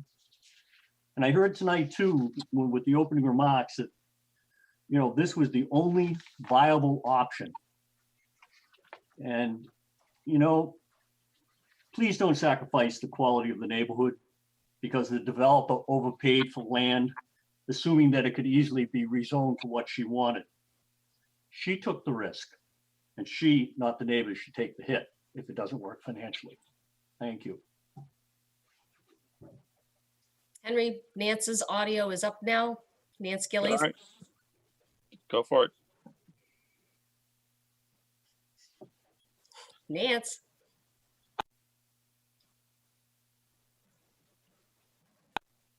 Maybe. Hello? There she is. Go, Nance. Hi. My husband actually has a question and I have a question. And we're both standing right here. I know that Katie said she was going to be keeping quite a bit of the trees. Me personally, I'm worried about the animals and was hoping that they could do it either in the fall or the winter when it comes to cutting down trees. But I wanted to know if it was possible, if it happened in the summer or in the fall, summer or the spring, if I could go look for baby animals and hopefully that maybe the, what are they called? Developers would make a contribution to New House to take care of the animals if it's done in the spring and the summer. I know it's never been asked before, but I was also told if you don't ask, you'll never know.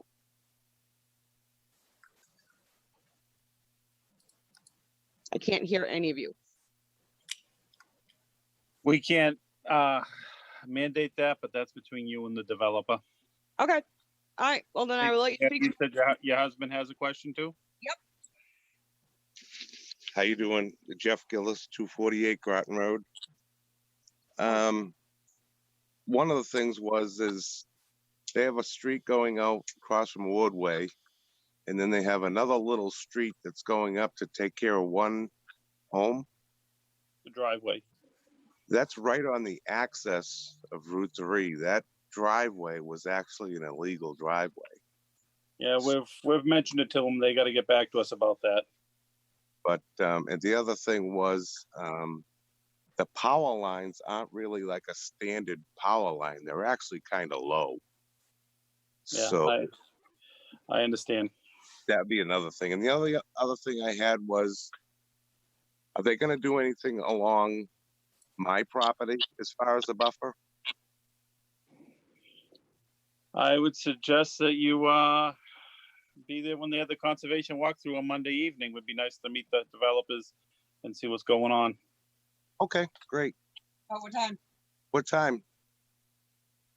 Katie, what time? So I'm still talking to the owners to make sure that the public's allowed to come onto the site just because of liabilities. We're working on that, but it will be at 7 o'clock on Monday night, and I will let the commission know prior to then about the appropriateness of having others on site. Yeah. We're It may working be, on it. we may have a few board members that may want to piggyback on with conservation. Is that a problem? I don't believe so. But certainly we'll talk to her attorney, Melissa, and the owners of the property after this. I shouldn't see a reason why it would be an issue. I think it would be a good idea to have people see the site. Okay. Okay, awesome. Thank you. Katie, thank you. How do I get off? Colleen, did we Yes. have any letters that were supposed to be read in? I sent them out to the board the other day. Yeah. Are we sticking with the time frame that if people don't have them in by Friday, they don't have them in? No, we received several since Friday. Because I mean, it's a lot of us work all week long. It's kind of tough for us to get these. All right. I would take in. I believe the developers got their homework. I can't see us doing much more tonight other than moving it to the next meeting to continue a public meeting. Henry, can I Can just get ask back you, with- can I Sure. ask you a quick question? How many letters do we have? Did Colleen email out? Was it just the one she emailed out this afternoon we're talking about, or were there other letters? The ones this afternoon were the latest. Yes, There those. there that's were the two first from one. last week as well. So They there should got be a sent total out, of 3, I believe. Okay.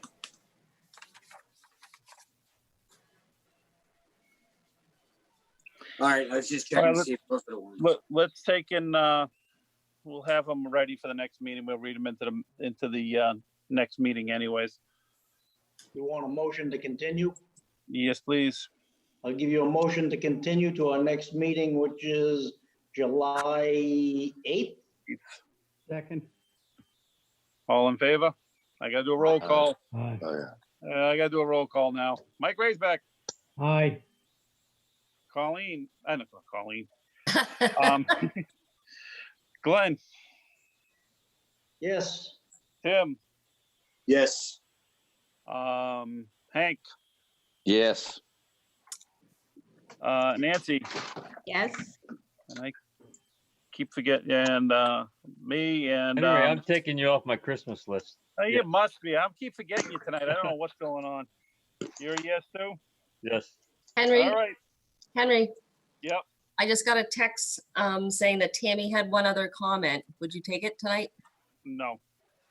We still got another meeting to take and get a hold of. We gotta have another open meet. This is gonna be open one more, or at least 2 or 3 more times to the public. Okay. All right. All right.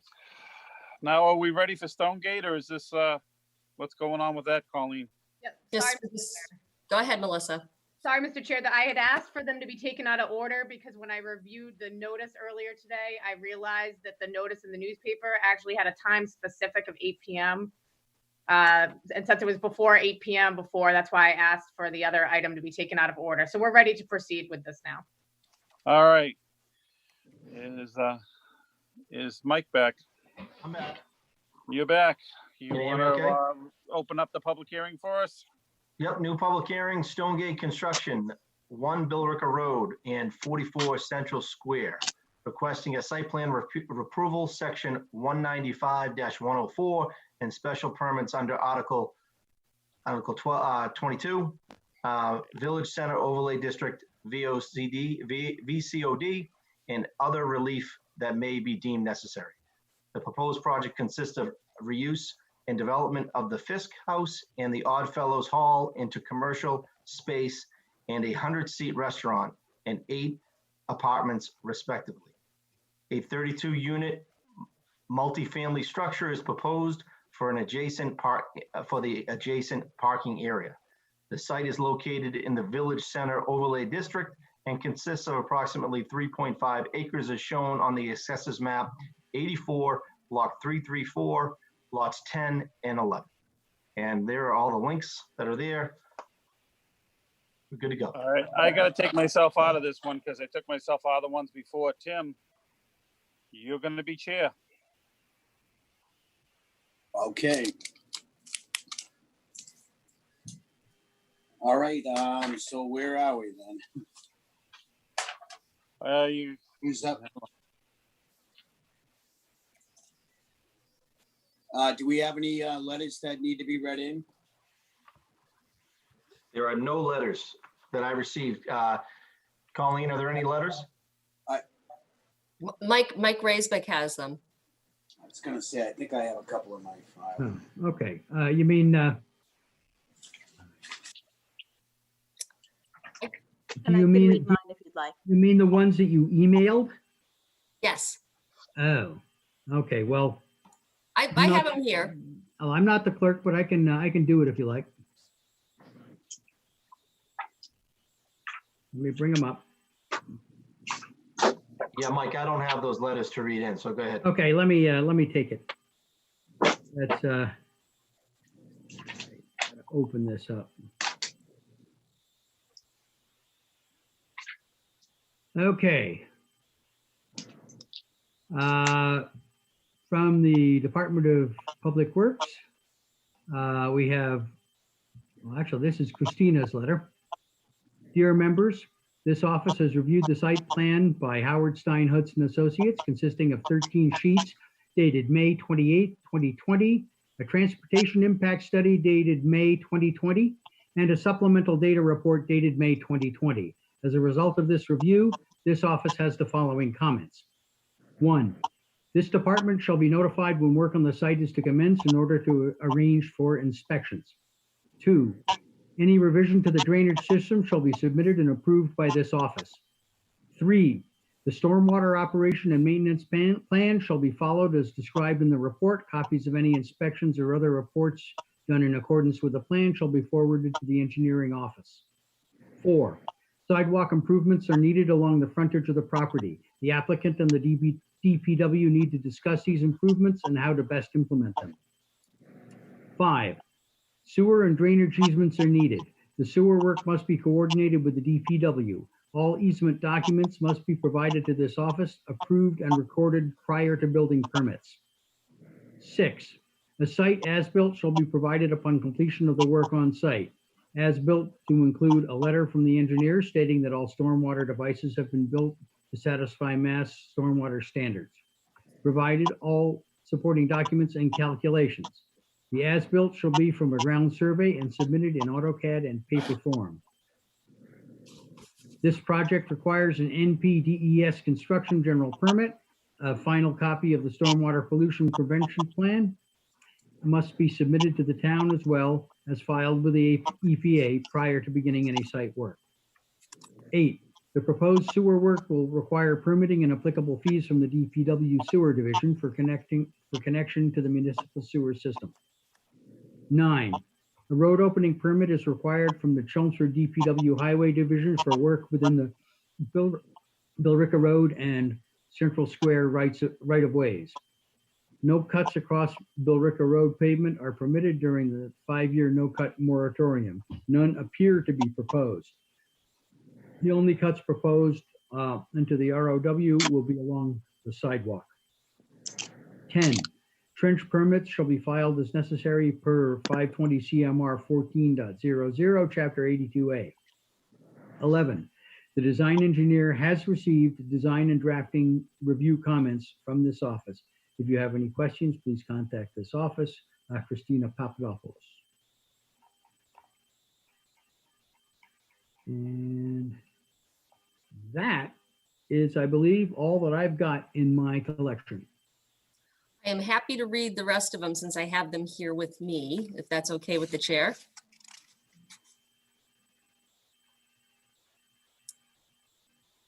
Yes, that's okay. Thank you. Okay. So the first one is from Sue Rosa, Board of Health. She has an attached letter. Dear Planning Board members, after reviewing the documents from Stonegate Construction, Inc., 1 Billerica Road and 44 Central Square, it is noted on the plan to have a dumpster pad with enclosure located near the building that will house the restaurant. I did not see an additional dumpster pad for the 5-story building. The Board of Health will require an additional dumpster pad with enclosures in close proximity to this 5-story building so that the building with the restaurant and a separate 5-story building will each have their own dumpster pad with enclosure. One dumpster pad is not sufficient for both buildings. This one is from Center Water District, Chelmsford Water District, from Rick Tanzino. Please see the letter. Dear board members, the Chelmsford Water District has concerns with this project. The district would like to see domestic and fire protection feed for 1 Billerica Road project coming from a 10-inch water main in Central Square. The existing conditions at 44 Central Square is a 6-inch fire line and a 3/4-inch domestic line. The domestic line will most likely be abandoned and therefore will need to be terminated at the point of connection at the water main. Prior to approval, a representative for this proposed project must meet with the Chelmsford Water District superintendent and/or distribution manager to discuss these requests. In addition, the Board of Water Commissioners, upon approval of this project, would suggest the following be part of your order of conditions. Water is for domestic use only. Water-saving devices should be utilized throughout the facility, and zero-scape landscaping should be implemented to minimize water usage. We have the long letter from fire. Dear board members, water supply appears to be adequate. The required pressure flow and shall be confirmed by a current water flow test performed proximate to the site, with all calculations submitted to this department for review and approval. Hydrant locations shown on the plan are adequate. The Chelmsford Fire Department requires hydrant within 60 feet of the fire department connection and a hydrant within 500 feet for manual firefighting operations.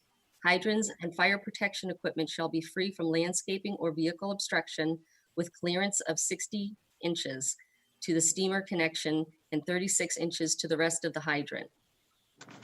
Access for firefighting apparatus and emergency vehicles shown on the plan received and dated May 28, 2020 from Katie Enright of Howard Stein Hudson is adequate. The fire department and the applicant will confirm fire apparatus access and turnaround according to Chelmsford Fire Department specification. Fire apparatus access shall be designed by registered engineer to withstand the weight of a fire apparatus. Snow storage shall not obstruct or impede fire access roads or turnarounds. All exits shall have sidewalks to allow for a continuous path from the exit that lead to a public way. The dumpster location shown on this plan is adequate. An automatic sprinkler system conforming to NFPA 13 and a fire alarm system conforming to NFPA 72 shall be required for the 32-unit residential building and the Odd Fellows Hall renovation. The fire alarm system currently at 1 Billerica Road shall be replaced with a fully compliant fire alarm system complying with NFPA 72. All systems shall be monitored by UL-approved central station monitoring service, and all components and fire protection systems must comply with the state building code and Chelmsford Fire Department requirements. All equipment related to fire safety shall be located at the discretion of the fire department. The applicant is advised that testing for emergency radio responder communication and, if necessary, installation of a bidirectional amplifier system shall be required according to the Chelmsford Fire Department ERRC regulations. The patio of the Oddfellows building shall be protected from vehicle impact by bollards or another approved method. The applicant must apply to the town of Chelmsford's E911 committee for address and unit numbering through its coordinator, Town Clerk Trish Duras. This office would approve this plan with these conditions, and I ask the board to make this part of this letter part of their approval process. Captain Dan Katufis. That's all I have. Okay, so anyone here to represent Stonegate? Good evening, members of the board. For the record, again, attorney Melissa Robbins from the law firm of DeShane and Farrell. Also with me tonight is Katie Enright, the engineer from Howard Stein Hudson. Also from Stonegate Construction, we have Mr. Jay Finnegan and Eric Cates. And from Oddfellows Project LLC, we have Ali Zosifarian and Human Bayani. As the board has stated, the development is at 1 Billerica Road and 44 Central Square.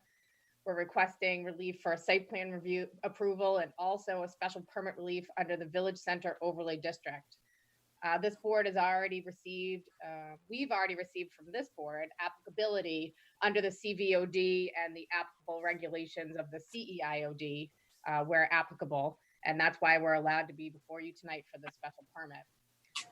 Everybody here on this board, I think, is very familiar with the site. Currently contains Santander Bank, the Oddfellows building, which has been empty for some time, the Fisk House, which has been empty since my office actually left there some time ago. I think I was the last occupant there, and the very old and a very large parking lot in the rear of Santander Bank.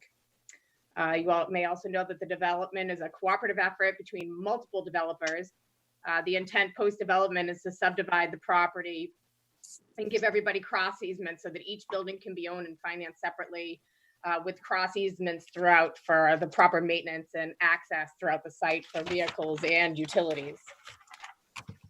The plan calls for the continued operation of Santander Bank. There will be some site changes, which Katie will address a little bit later in the presentation. The Fisk House will be remodeled by Stonegate Construction. It will be kept as a professional office.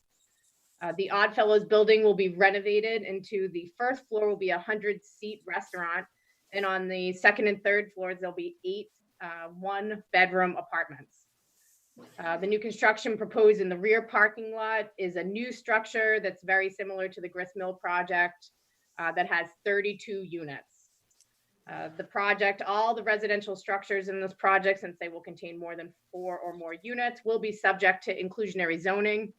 I know that this will be going to subsequent meetings, and I will be requesting that we discuss the inclusionary zoning aspect of this at the next meeting, as I'm still working through the discussions with the Chelmsford Housing Authority, and I haven't had an opportunity yet to meet with the Housing Advisory Board, but I know your town planner, Mr. Blansky, is working now to get one of those meetings together on our behalf. Tonight, what we'd like to do is give the board a general presentation and overview of the entire project and answer any preliminary questions or concerns. And at this point, I probably is good to turn over to Katie so she can get more into the site-specific information. Katie, you there? Sure, yep, I'm here. Good evening, everyone. Again, Katie Enright with Howard Stein Hudson. As Melissa stated, the overview of the project, I have the plan up today. As you can see, the evolution of the plan hasn't changed it very significantly since the applicability when we were before you a few months ago, and then also the large multi-department meeting we had last fall.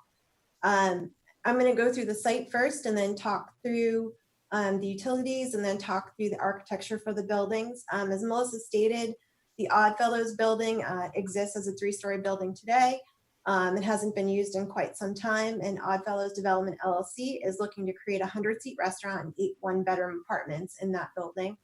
The site is being changed in such a manner so that the facade of the building facing Boston Road essentially is updated, but remains an appearance to be an entrance, but a new entrance, and which will be the main entrance to the building, will now appear on the north side of the building, where you can see the brick patio, where there'll be exterior seating and also a new ADA entrance. You can see coming into the site in that direction, also between the Oddfellows and the Fisk, we've increased the amount of parking and pedestrian access through the site.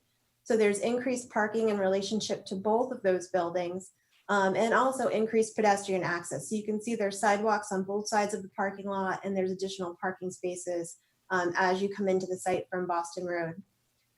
If you come in from Billrica Road, and again, there's still two-way arrows on this, but it will just be an entrance only. There's significant parking that we've now provided near the Fisk House between the Fisk and Santander. Certainly any reuse of the Fisk House, we're looking to reuse it as an office, but would require both additional parking or additional accessible parking and an accessible entrance to that building. In working with the Historical Commission and the Historic District Commission, what we're proposing to do is take off the rear of the Fisk House, an addition that was added later. And we're working with an architect to provide a new, smaller addition on the rear of the Fisk House, which would provide future ADA access. So that plan is forthcoming, and you'll be seeing that prior to the next meeting. And we'll also be going back to the Historical Commission and also the Historic District Commission to talk about that, both the demolition of that piece of the historic building and also the reconstruction. As you come down, we're also looking at adding additional pedestrian amenities in proximity to Santander. And then as you come into the main body of the site, you can see we're accessing the rear of Oddfellows with an area for dumpster and recycling. There's also an additional entry in the rear for both the residences and the restaurant maintenance area. And there's a walkway that will bring you down to this lower parking area, which would be between the rear of the Oddfellows building and the new multifamily building with some additional parking. Then certainly as you go behind Santander to exit out back onto Billrica Road, as you look off to the southeast, you'll see the new multifamily building has been positioned essentially right along Beaver Brook with a triangular parking area in front of the building. The building is accessed underground between both the Oddfellows and the multifamily building by a first-story garage. This building is extremely similar in shape and size to, or exactly the same shape and size as the gristmill building across the street. The difference with this site is we're actually within the floodplain of Beaver Brook, which means that first floor has to be outside of the ground. It also would be prone to flooding. So there'll be forthcoming plans of that garage space with the flood venting that's necessary for our approval and permitting through the Conservation Commission and DEP. As you move around the site, I want to talk a little bit about the existing conditions. There's a significant amount of work that has to happen on this site in regards to not just the buildings, which you've heard a lot about already, and the state that the buildings are in, but also the existing parking lot and the utilities that exist there today. Certainly we'd be repaving the entire lot, so we'd be getting rid of all the existing pavement that's out there today. There's also a web of sewer that goes through this entire property. There's quite a few sewer lines that cut through actually under Beaver Brook and then come in through the center. We're going to be realigning this sewer to go around in a more efficient manner the new building. And we've been working with the sewer department to do so. So you can see some of the sewer infrastructure that's going to come out. There's also some drainage infrastructure that we're going to be redoing for part of the project. The layout and materials plan I pretty much addressed previously. One of the things I did leave out was the outbuilding, or what's referred to as the summer kitchen, which sits here today next to Santander. You'll be seeing an upcoming plan. We're working with the Historical Commission. We had originally requested demolition, and we're still working with them, but we're working with an architect and also the site plan to see if that building cannot be moved to this location here, adjacent to the Fisk House. So I believe you'll be seeing that on upcoming plans. That outbuilding will be smaller than the one that exists there today, because what exists there today has been added on to by approximately 8 feet. So the idea would be to return that to its original state. and place that adjacent to the Fisk house so it still has relevance on the site. So we're looking at doing that, and that's something you'll see in the future. Also, we're looking at maintaining some of the retaining walls that are out here and some of the existing vegetation that sits nearest the Fisk house. As you can see from this plan too, we're also adding incredible amounts of pedestrian accessibility. Each of these buildings is now fitted with a sidewalk. Each of these buildings now has an accessible entrance. And as you can see, as we come behind the Fisk, we're now adjacent to the Brook Walk. So we're proposing a Brook Walk very similar to that at the Grist Mill. We're looking at creating it out of a pervious surface like the Grist Mill, because we're closer to the river than the existing pavement that's out there today, and we won't be able to pave in that location. We're looking at creating a little pocket park area. We're looking at creating some benches, and you'll see on the planting plan, there's some pretty significant plantings. There's kind of a fun little thing we've added here with drainage, which you'll see later on too, where there's two pieces of boardwalk where we're basically meandering some of our stormwater by using some surface systems to bring the stormwater from the new parking lot into the river and the wetlands nearest the site. As you come to grading, we're trying to maintain as close proximity to what's out there today as we possibly can. The problem is that there's really not significant drainage out there today. It really sheet flows off straight into the brook and straight into the wetland. So we've tried to take advantage of some of the drainage upgrades that have been made before and are applying new drainage upgrades. So we're installing new deep sump-hooded catch basins and connecting these to an existing storm scepter, which was included as part of the Santander site plan when the new Santander was constructed. And we're also creating these two areas here on both sides of the new multifamily building, which will allow the stormwater to run off into these small sediment forebays and then meander through this grassed swale into the wetland areas and into the brook in these locations. What that does is it provides some treatment for the stormwater that currently doesn't have any treatment today. We're removing a pretty significant amount of about over 1,100 square feet of impervious surface between the river and the building where we're providing this green space, which also helps the environment in that area. Parking on site, let me go back to this plan, has been designed to essentially be shared throughout, although there's very distinct parking areas for each of the proposed buildings. One of the things I missed speaking to was the fact that we do meet zoning. There's a small typo on the cover sheet. We are actually 130 spaces and require 130 spaces. We are doing a revision. We'll take care of that in the revision. In the Center Village District, all non-residential properties shall be 50% of the proposed requirement for parking. And that's how we've devised the parking for this lot so that we're compliant. As we move to the utilities, you can see I'm not going to go into this in too great of a detail, but we're redoing the sewer through the site in this location.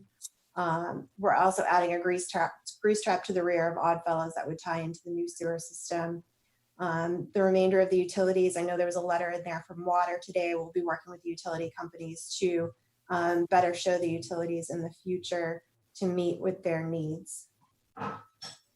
Moving on to landscaping, there's a pretty significant landscape plan here that we've prepared. As I stated, we're looking to do as much maintaining around the Fisk house as possible. There's some trees that the Historical Commission has asked us to try to keep and some walls.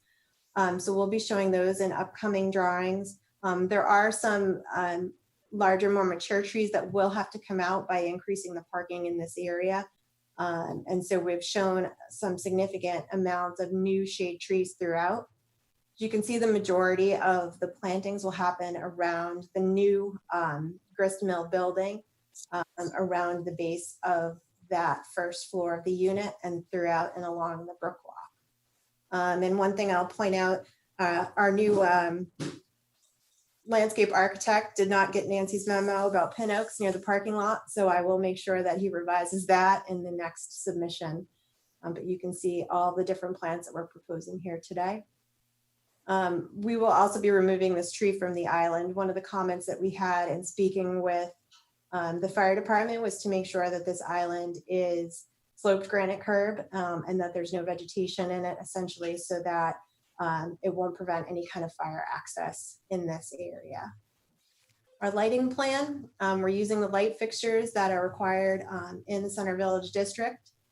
And we would like them to be black to match the new building. But you can see kind of an overview of what the lighting would be. So it'd be full cutoff LED lighting fixtures. And then I'm going to move into architecture. Please slow me down if I'm going too fast. I know this is a significant amount of information. A lot of it's kind of over, you've heard a couple of times before. And this is one of the things you've heard a little bit about when we came for the applicability was the changes that we've made to the building from the minute we had first shown the Historic District Commission, the multifamily building, and the Oddfellows reconstruction to now. There's some buildings here that we definitely looked at, and I took pictures of them and had them in the HDC presentation we had done. So I left them in here today to kind of refer back to if we needed to for both just visual aids for the architectural of the buildings and also when we speak to height. This is the Oddfellows reconstruction that's been approved by the Historic District Commission. We received appropriateness for this building a couple of months ago. You can see the building is being brought back to a time when the original storefront was the thing that you saw on the first floor of the building. So it's a pretty impressive, or I believe it's a pretty impressive reconstruction to show these new aluminum storefronts. There's new windows, there's new hardy plank, there's new roof. There's new picket equipment screens. This building is being completely refreshed from top to bottom, including new granite stairs and landing out front. This will be more of a secondary entrance though to the building. We wanted to maintain the historic look and feel, certainly from the center. And so what we've done is we've placed the handicapped access to the side of the building. So this is reminiscent of one of the areas of this building is pictures were taken from too, which is to wrap the storefront around the building. So you'll actually see the side of the building now as an active piece of the building when you come through the center of town. And what we've done here is it's given us the ability to provide an ADA access, and this would be the main entrance to the restaurant. And this would be the patio seating that would be exterior of the building. And then the second and third floors would be those residential units Melissa spoke of. Again, all new siding, all new windows, all new roof, all new stairs, everything is being redone on this building. This is the rear of the structure. Again, there's two entries back here, one for the restaurant and one for the residences. And again, the entire rear of the structure is being completely redone. And then this is the side that faces the brook. This will also be some interior seating. Again, new siding, new windows, and it'll create really a beautiful landscape to be able to sit inside here and look right out over Beaver Brook. Moving on to the multifamily building, we did also receive appropriateness for this building at the Historic District Commission a few months ago. I had shown you both the renditions when I was here before you a couple months ago for the applicability. This building started as an exact replica of the grist mill. So you can see how far we've come. We were with them for quite some time and they asked us for many, many changes. Essentially at the end of the day, the footprint itself stays the same. But what we're looking at doing is certainly we've changed all the colorations for black and white to make it fit and be more appropriate in the center of town.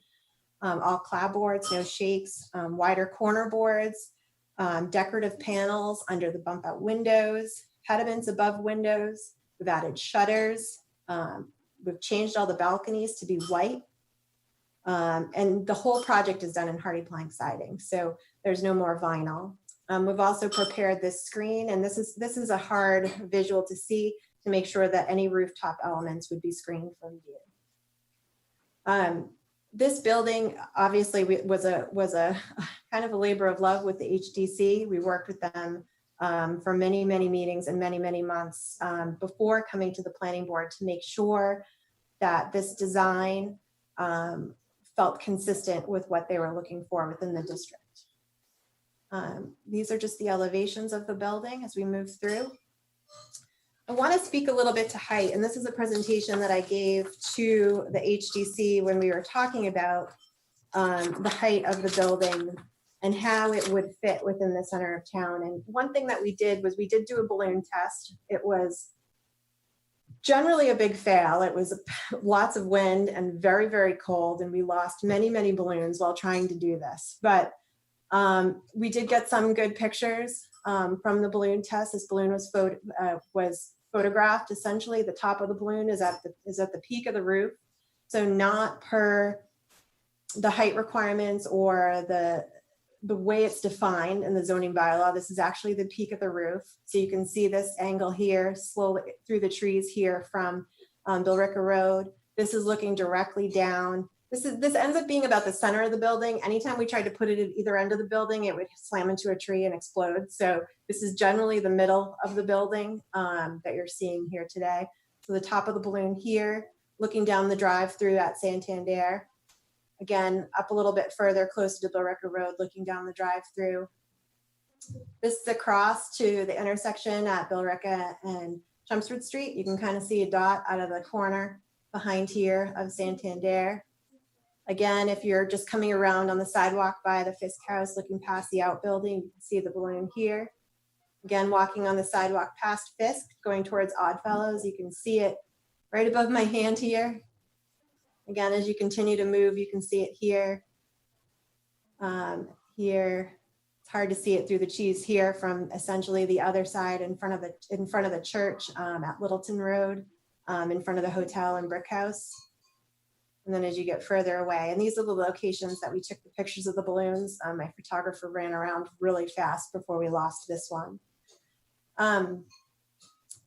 One of the things that's easier, I think, to compare the height of this building to is actually looking at the grist mill itself. Essentially, this building is a 5-story building because the garage is entirely exposed with 4 stories of living above.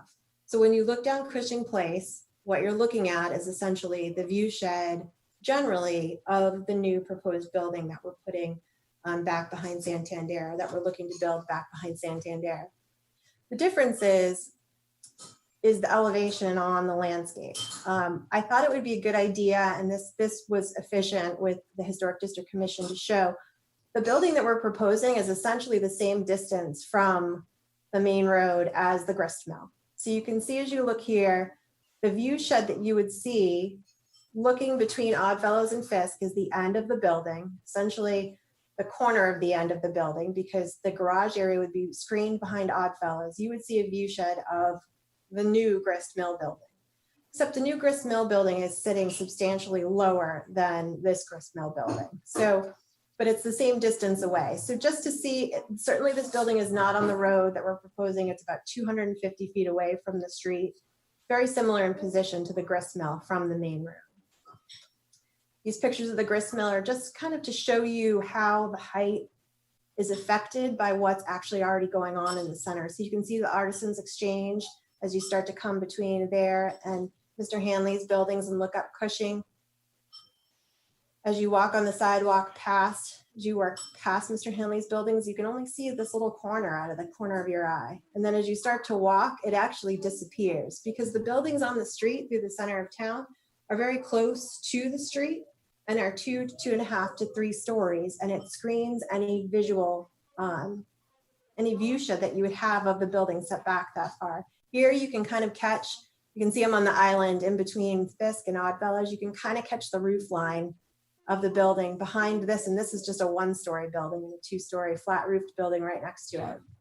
And again, as you start to work towards the hill of Fisk, you can kind of catch it out of the corner of your eye.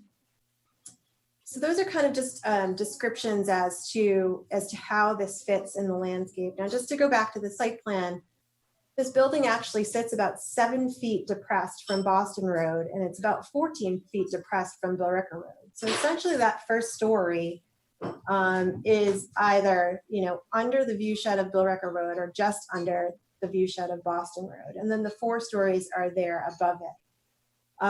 The building itself, per the bylaw, is 57 feet 2 inches. If we're looking at equivalent elevations, the top of this roof on the new grist mill building is essentially the top of the roof of the hotel across the street. So it would fall into the same plane. The difference in the buildings being that the hotel is right at the street. And I'm going to refer to it as the hotel. And this new gristmill building is set 230 feet back from Billerica Road and 250 feet back from Boston Road. So the view shed as you come around the center is screened by Oddfellows, it's screened by Fisk, and it's screened by Santander. And the view sheds are going to be limited to the view sheds I showed you before with the balloon, which is looking down the Santander drive-through, possibly catching it out of the corner of your eye if you're coming east on Billerica Road and seeing the corner. And only if you were to quickly turn your head to the right and maybe look back as you come between the Fisk and Oddfellows building. And so to speak to, just to compare it again to the gristmill elevation is, I believe it's 135 at the garage elevation, and this elevation is 123.75. So it's pretty significantly lower within the landscape. We also did, and I noticed Christina mentioned it briefly, the traffic study. There is a traffic study that we prepared. We prepared it using historic data because certainly after coronavirus hit, we didn't have the same amount of traffic. So we wanted to make sure we utilized essentially what the traffic is in the center, and we had some recent studies that we had done in the area. The traffic study determined that during AM peak and PM peak hours that we're looking at 61 and 63 vehicles respectively. If you're looking for more information, certainly I'd be happy to bring my traffic engineer to a future meeting to discuss the report. But I think you'll see, and I hope you feel since the gristmill itself has been 100% occupied, that traffic is significantly less than was discussed during the process and is operating quite nicely. With that, we do still owe you quite a bit of information, and these plans are evolving. We're in many different boards and many different processes right now.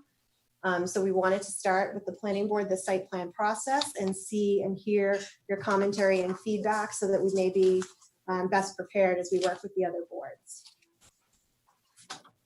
And with that, I'll turn it back over. Melissa, do you have anything else? No, I think that covers it, Katie. I just do want to reiterate that we are working with other towns, boards, and departments. We have had preliminary meetings with engineering and some discussions. We will be soon filing our NOI, so we want that to be going parallel with this project as well, just so that if there's any issues that result on it, we can address it while the planning board hearing is still open.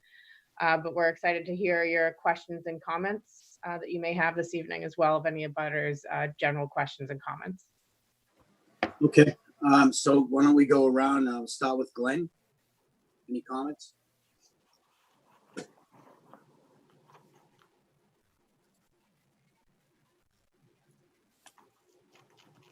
Can you hear me? Glenn?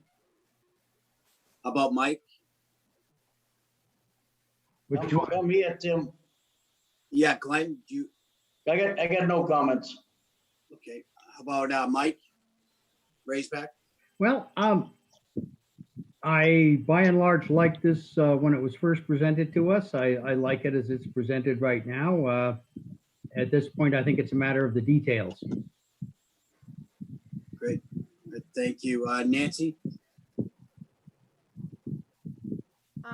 Yeah, I would second that. It was a good looking plan when we first saw it. It's shaping up very nicely. There is some plant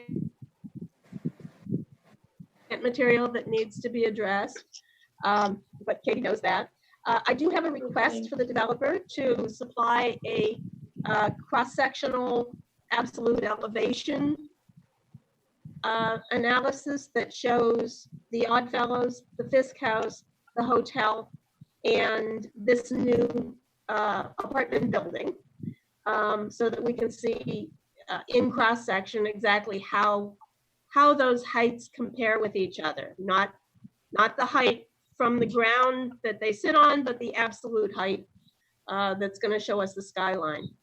And I would hope that they can provide that for the next meeting. Okay, Mike? The other Mike? The other Mike. Let's see here. You guys can hear me, right? Yep. The only question I have is probably a couple of questions I have. One is we keep talking about that the sewer is at capacity in the town. And I don't know who or what department this falls under, but can we put that to bed? And I don't know if Evan can answer that question. If this project gets approved, does the sewer capacity have enough capacity to follow this project? So Evan, if we could add that, I don't know if Evan or if that's Christina, I don't know, but we should get that addressed. I'm concerned about just the parking for the 100-seat restaurant. I mean, I should start, I like the project. I liked it since we did the walk that day, Katie, that Saturday, that cold Saturday in the fall. I like the massing. I like the whole restaurant. I like everything that's about the project. Just have a couple of concerns. One is the parking for the 100-seat. How is that going to work when all the residents are there and the Oddfellows is up and running? Just didn't see if there's anything is that your meeting capacity on that, Katie? Yes, so we meet the zoning bylaw for that, but we are working with some of our local abutters to look at kind of overflow parking, just as an insurance policy. Yeah. So we are working with some of the abutters to determine a potential overflow area, but right now we meet the letter of the bylaw. Okay, great. And then two more, just the landscaping behind 9 Billrica Road. I don't know if they're going to talk or not, but I'm sure when they bought that house there, they were not envisioning a 4-story apartment building behind their property in the parking lot. And I don't know if there's some trees that we can put along that side. It may not be a concern to the neighbor. It's just me looking at it.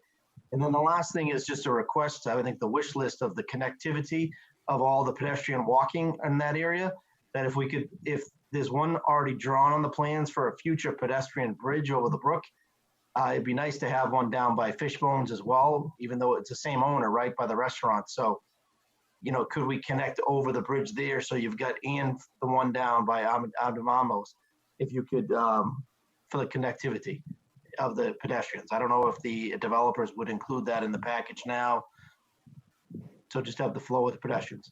That's all I have, Mr. Chairman. Okay, Hank? Thanks, Tim. I think it's a beautiful project myself. I'd like to see, like Nancy said, the comparison with that building situated so we could see the elevations. My concern really is you're in a floodplain and a aquifer. So are you going to follow the FEMA guidelines, or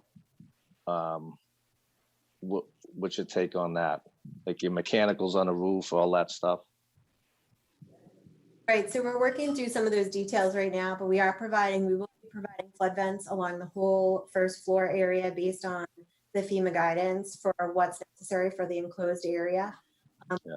We've done a very detailed cut fill analysis to make sure that we aren't filling by foot analysis within the floodplain located on site.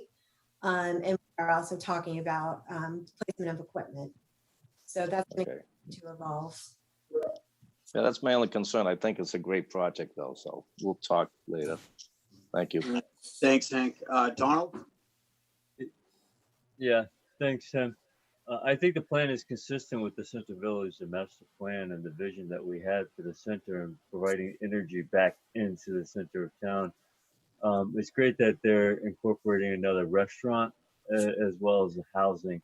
Maybe some slight concern will be the elevation and the height of that 4-story building as it may cast a shadow and or concern for the abutters. But as I think Katie mentioned, the topo does kind of fall down, so it's a little bit lower. I know when we did the balloon test, Katie, they kind of blew away. Is that correct? We got one. Yeah. we got one straight up and down. The rest of them, we had trouble. So that's Right. that we had that we showed. Yeah, yeah. Other than that, I think it's a great idea, great plan. All right, thanks, Donald. I mean, I agree with everybody. I think it's a great plan. I'm very excited for the development to happen. Like everybody, I kind of have questions about the parking. How do you figure out the parking for the restaurant? Do you have to, I think, does it go by the employees and then like for a 100-seat restaurant, how many parking spots do you have to have? Right, so for a 100-seat restaurant, we have to have, I believe it's 2.5 seats, or one parking space per 2.5 seats plus one per employee. So, and then we divide by 50% based on Center Village district requirements. So essentially ends up being,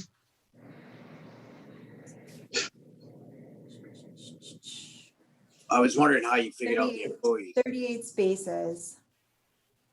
38. For Oddfellows, for the Oddfellows building, it was 38 spaces required total. It's broken down on the cover sheet of the site plan, though, each independent use in each building. Okay, I think that's all I have for now. So do we want, yep. Tim, I have one more question. Katie, Yeah. have you reached out to All Saints Church? Because I know that on Sunday they do use that municipal parking lot for overflow. So I believe that that's who Oddfellows Development LLC is reaching out to about overflow, about using their lot for overflow. So one more time, Katie? But not reciprocal. You're talking about the church using this parking? Yeah, so what happens typically on Church. Sunday is, obviously they go down to that municipal lot. There's a lot of parishioners that park down there, or a number of parishioners that park down there, which now may not be available to the church. Right. No, it won't be available to the church anymore. And I believe that the town, in speaking with your town administrator, that there is parking that's being reviewed in the center of town and looked at on a larger level. Certainly this lot is privately owned, and although it's been used for parking in the past, it's gone for redevelopment at this point. So the parking we're providing will be for the residents and businesses that will be present on the lot in the future. Right. That actually brings me to another question though, like with the Center Village, you're saying they will take away 50%. Why did they do that? Is because they had the other parking lot there to use? With that being gone now, the only reason it's going to really be hard to see all the cars there. And I'm just curious on why they did the 50%. Is that because they had that parking lot before, so they were able to offer it? Is Evan still on there? Yeah, I can speak to that. So the reason that the overlay requires a 50% reduction in parking is that the underlying Center Village zoning district also requires a 50% reduction. So back in the late 90s, when the Center Village zoning district was created, the authors, the drafters, the planning board, and ultimately town meeting adopted a 50% parking reduction. And looking back, certainly, I'm sure they used, reason that there was this leased private lot that could be used for public parking. But from a planning perspective, when if you look at the Center Village master plan, there was a parking space analysis that was done. And within a quick walk of downtown, 5-minute walk, 7-minute walk, there's dozens and dozens, if not probably over 100 parking spaces between the CCA, the Common, the library. I'm not suggesting that they envisioned a 100-seat restaurant, but I think there was a model based upon getting people to walk a little bit. All right. No, I'm just curious, and honestly, I think everybody just keeps kind of looking away at the parking issue, and the reality is, it's tough to find parking now. You try to go eat at Fishbones or park around in the center, it's tough, and I can't imagine not having that lot. But the other thing is, it would have been nice, and I know this couldn't have, but if we had that as a parking garage for the Center Village would be awesome, but that's not where we're at. I think the project's great though, and I'm looking forward to continuing to work on it.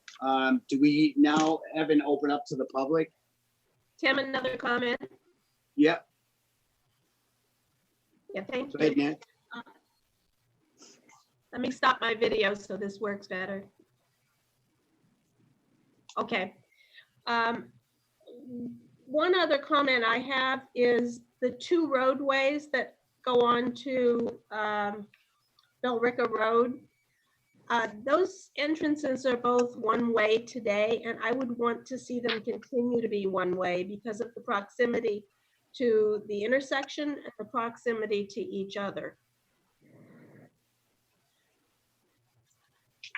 Excuse me, we had planned on taking that other arrow off and continuing that way in our revision already. Thank you, Katie. All right, is that it? And any other questions? So we'll open it up to the public. We have Deirdre Connolly who would like to speak. Okay, go ahead. Hi, I can't get my video to go on. I guess I'm blocked from video by the host. Can you hear me though? We can, yes. Okay, so I'm in a butter. I live at 19 Billrica Road. And I feel that there's many things about this project that are wonderful. But I'm unhappy with the height of the apartment structure. It's described as a 5-story structure. When you put the fencing on the roof to hide the electrical units, it's 65 feet, which is, I would say, more like 6 stories. When I bought a house adjacent to the historic district, I didn't expect a 6-story building would be built basically in my backyard. I think it's both on its scale in all dimensions of the building. It's massive on that lot, 65 feet tall. I think it's not in keeping with the Center Village District. They've definitely prettied it up with external features, but I think it's too large. And I feel like it's not in keeping with either the character or the scale of the Center Village District. I'm very opposed to it being enabled to be built this tall. So I guess if the question was what would be okay, I wouldn't love it, but I think a 4-story building would be certainly preferable, would mitigate some of my concerns. I do have, this will definitely change my view, my sight line. I have woods between my property. I have woods on my property between my lawn and the Santander parking lot. I certainly would want some tall evergreen trees as a border, as well as a privacy fence, I think, over there. And I would like the building to be at least a story shorter. Okay.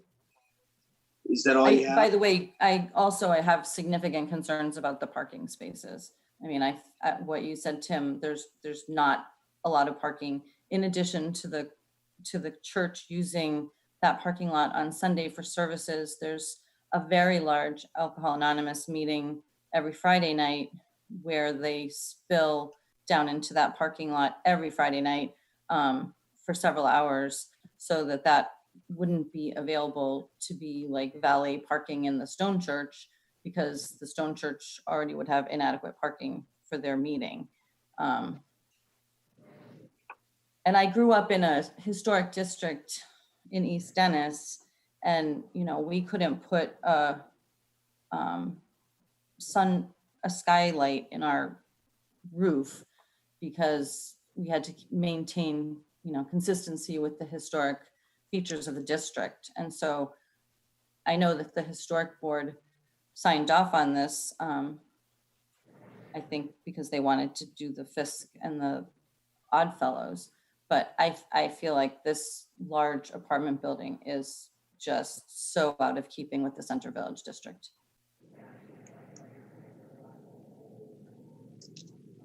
Is that it, Deidre? It is. Okay, thank you very much. We appreciate your time and your comments. Is there anyone else? There's a Mike that would like to speak. Mike? Go ahead, Mike. Mike, you're on.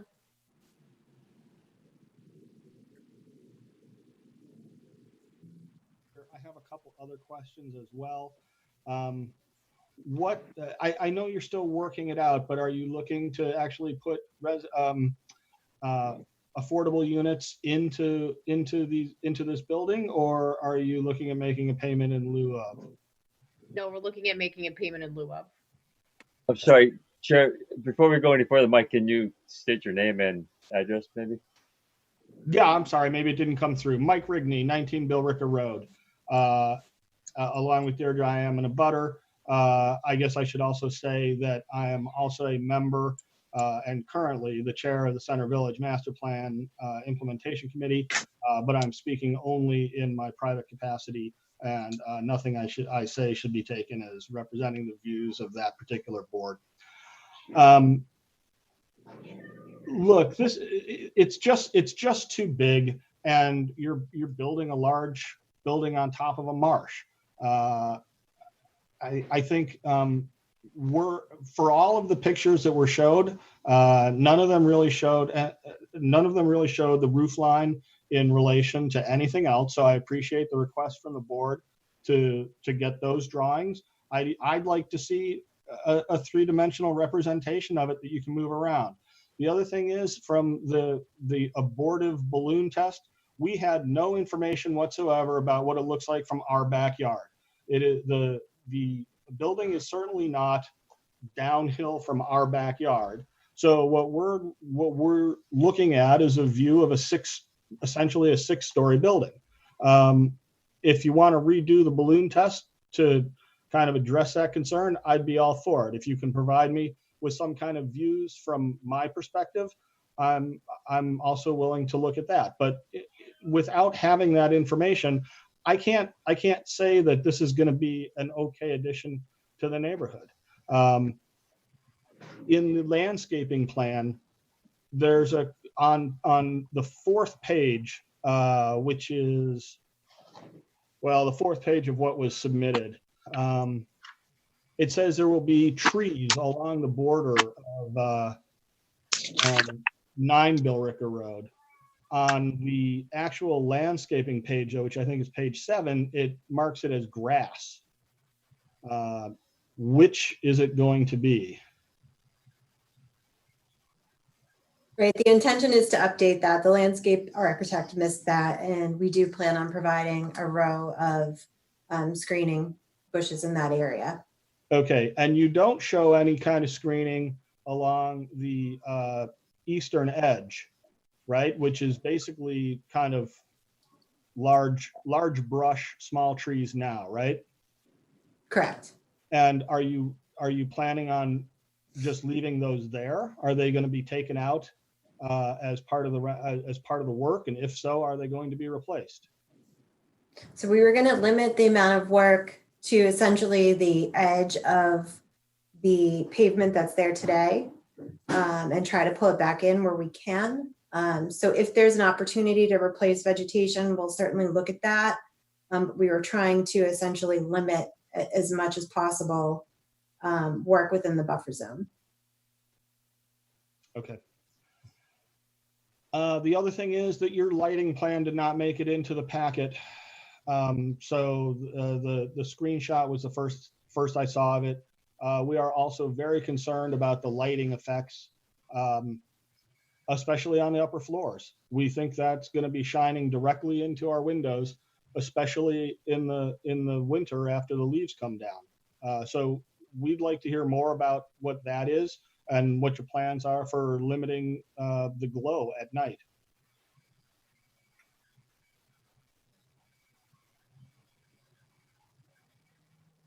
Okay, yes, no, I apologize that the lighting plan for some reason did not make it in there. It comes from a different subconsultant, and that will be prepared. That will be in future submissions, certainly. We typically are only looking at exterior lighting on the building and in the parking lot when we look at a photometric plan. Mm-hmm. I'm not sure it's possible to do one. Looking at lighting, are you talking about lighting from inside people's windows? Well, I guess part of that comes down to what kind of screening you can provide. If you can put some kind of a tree border around that I don't have to look into somebody's windows and they don't have to look into mine, that would be ideal. The major concern is lighting from the parking lot and the outside lights on the building itself, especially on the upper floors where, you know, right now the lights in the parking lot are not a big concern, but they're below the tree level. And the upper floors are not going to be below the existing tree level.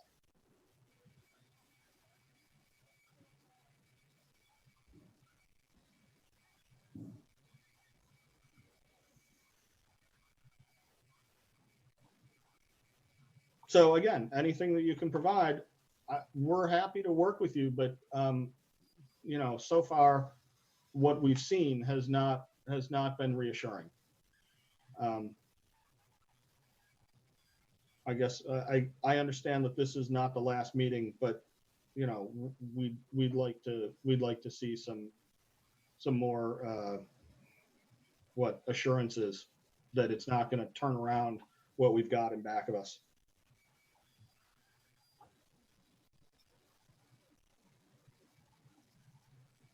Oops.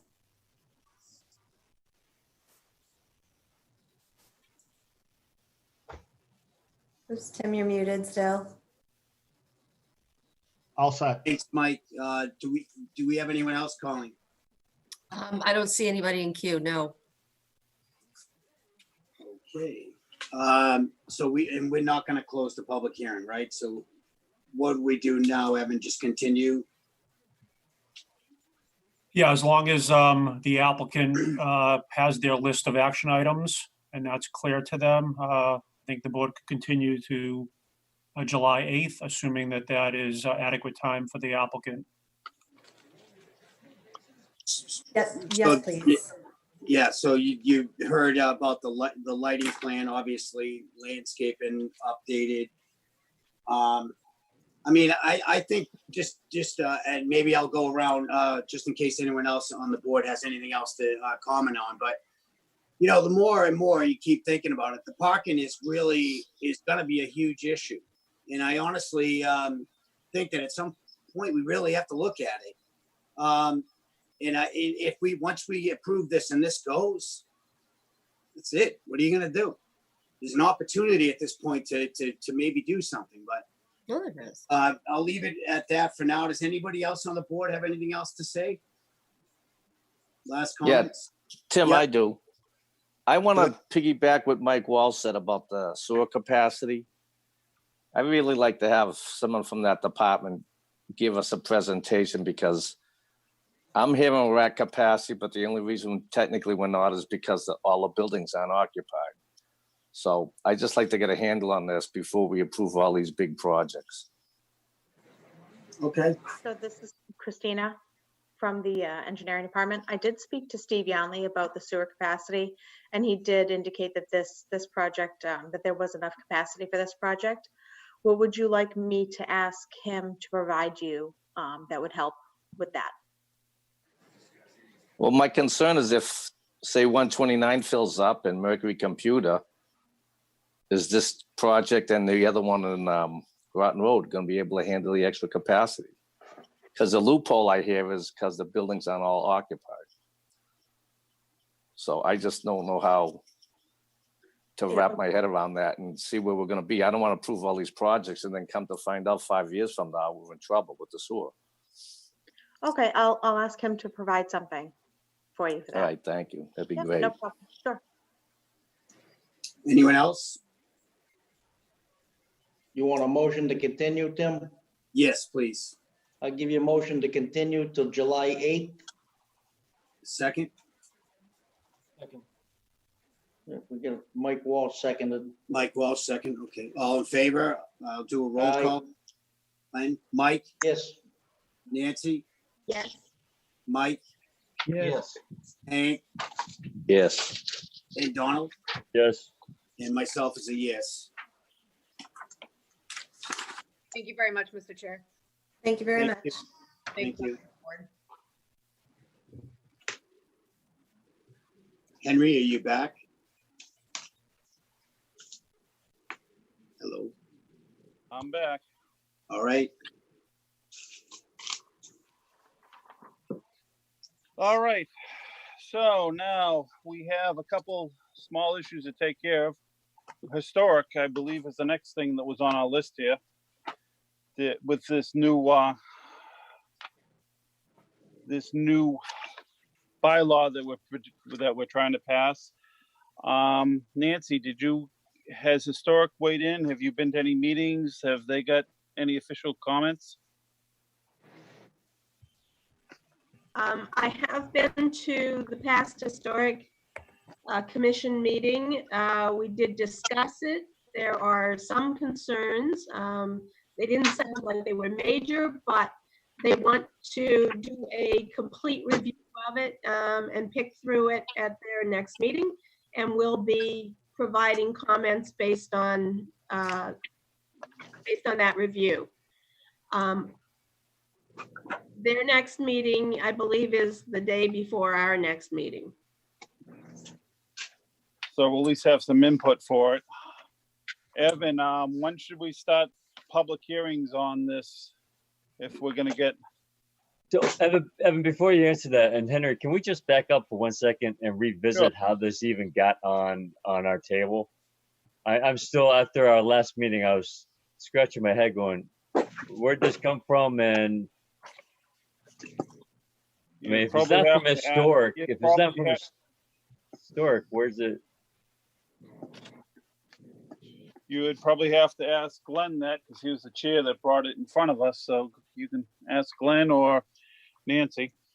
Anyone that has an answer. This was worked on at the Historic Commission. This was the original plan prior to putting the 3-family stuff on and the other stuff that was tried at town meeting twice that didn't pass. And this was the original plan that was set forward.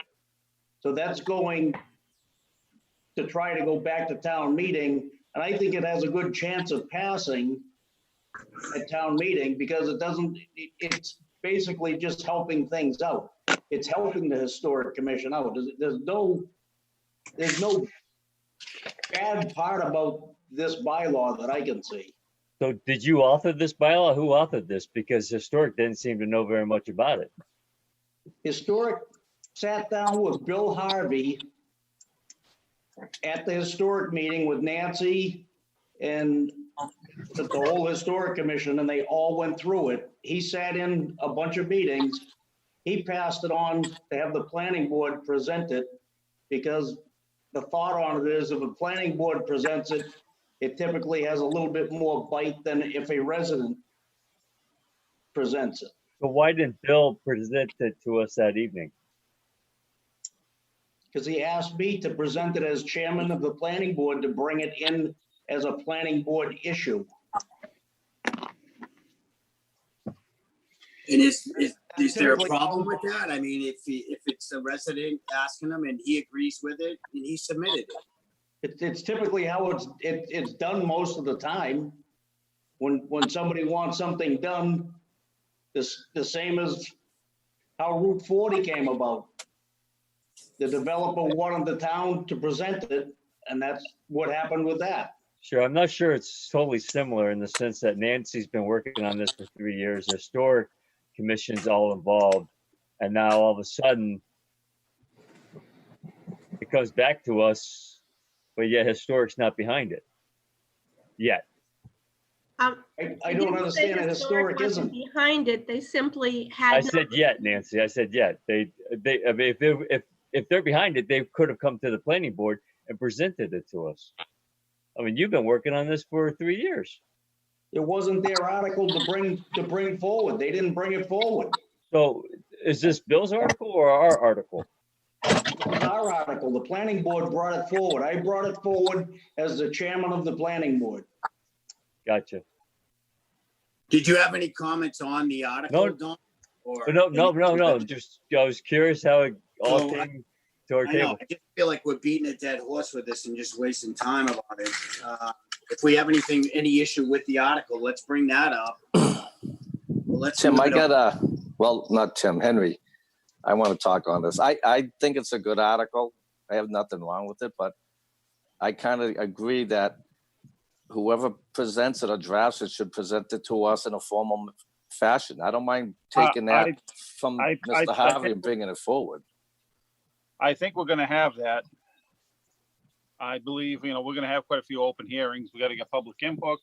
Right. We're going to have to take and get, we're going to have the historic come in and talk to us. The only way we'll ever get this passed is if we do our homework, and we gotta spend some time on it and have the meetings and get people behind it. Otherwise, we get up in front of town meeting and it drops dead again. That's my feeling. So Isn't this how it's how things often get started, though, right? From somebody bringing it forward and then building on it. This historic thing has been going on for a while, but we gotta. So just to remind we the got board, a long ways to go. This hearing opens, this public hearing opens on July 8th. Based upon your last meeting where the board voted to move it forward to town meeting. Yeah. We scheduled the public hearing, and that is scheduled to open at your next meeting, July 8th. Evan, can you reach out to the historic and invite them to the meeting? Absolutely. Thank you. Yeah, just to correct, they will not be reviewing it the day before our meeting, because their meeting is the second Tuesday, and the day before our meeting is the first Tuesday. So actually, they're going to be reviewing it in detail after that public session. All right, well, why don't we wait till after they review it? Yeah, as I mentioned at the last meeting, all you need to do on the 8th is open the hearing. You don't have to spend a lot of time on it, but because we've advertised the public hearing open on the 8th, the board will open the hearing, and then you can obviously continue it at your discretion. All right. All right. Well, I think we got that pretty well wrapped up for this evening. Now we got the liaison boards. Is anybody on a board that they want to get off of or swap around or try another board? Yeah, Henry, master plan. Yep. I need to withdraw from that committee. All right. Anybody else? I'd like to keep historical and master plan. Dawn, would you still be willing to do the housing advisory with me? We can change off and on. Okay. And I'll keep EDC, of course. All right. Do we have a volunteer for the master plan? Do you need one more? I mean. Yes, the planning board has two representatives at that Okay. committee. Well, I can certainly do that or one of the other ones as well. Henry, what are your plans? You plan to stay with CPC and then NEMCOG? Yeah, NEMCOG works out well for me because the nights I can't go, George goes because he's kind of the right. Yeah, he's one, which is well nice. known. Yeah. And Pat still being chair there has been very helpful for the town. Yes, I would agree. If you want to do NEMCOG, I could take and try to switch over to that if that's what you're asking. No, I was just looking for something good to do. Oh, I can find plenty of things good for you to do. So Henry, are you sticking with CPC? I'm hoping that now my daughter's getting a little bit better with her schedule here, I might be able to help out a little more. Dawn, are you keeping Center Village? No. I've already withdrawn from that one. So we're looking for a Center Village liaison and a master plan. I can do Center Village if nobody else has a special interest in it, because it's still historical. Yeah, and I'd certainly be willing to take master plan. Well, there we go. We got 2 members willing to do it.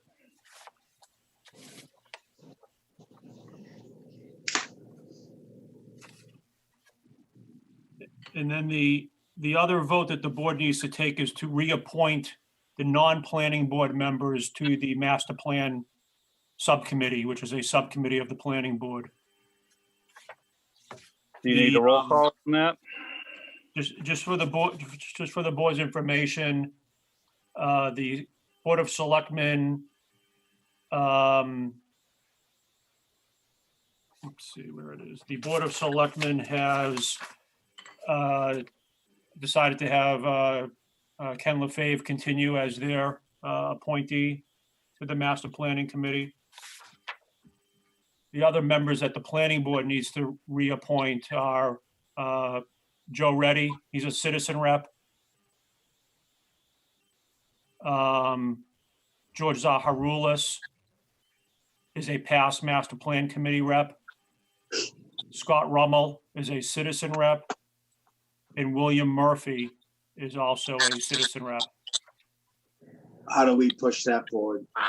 Just a vote to reappoint. I make a Planning motion. Board Subcommittee. Motion to reappoint.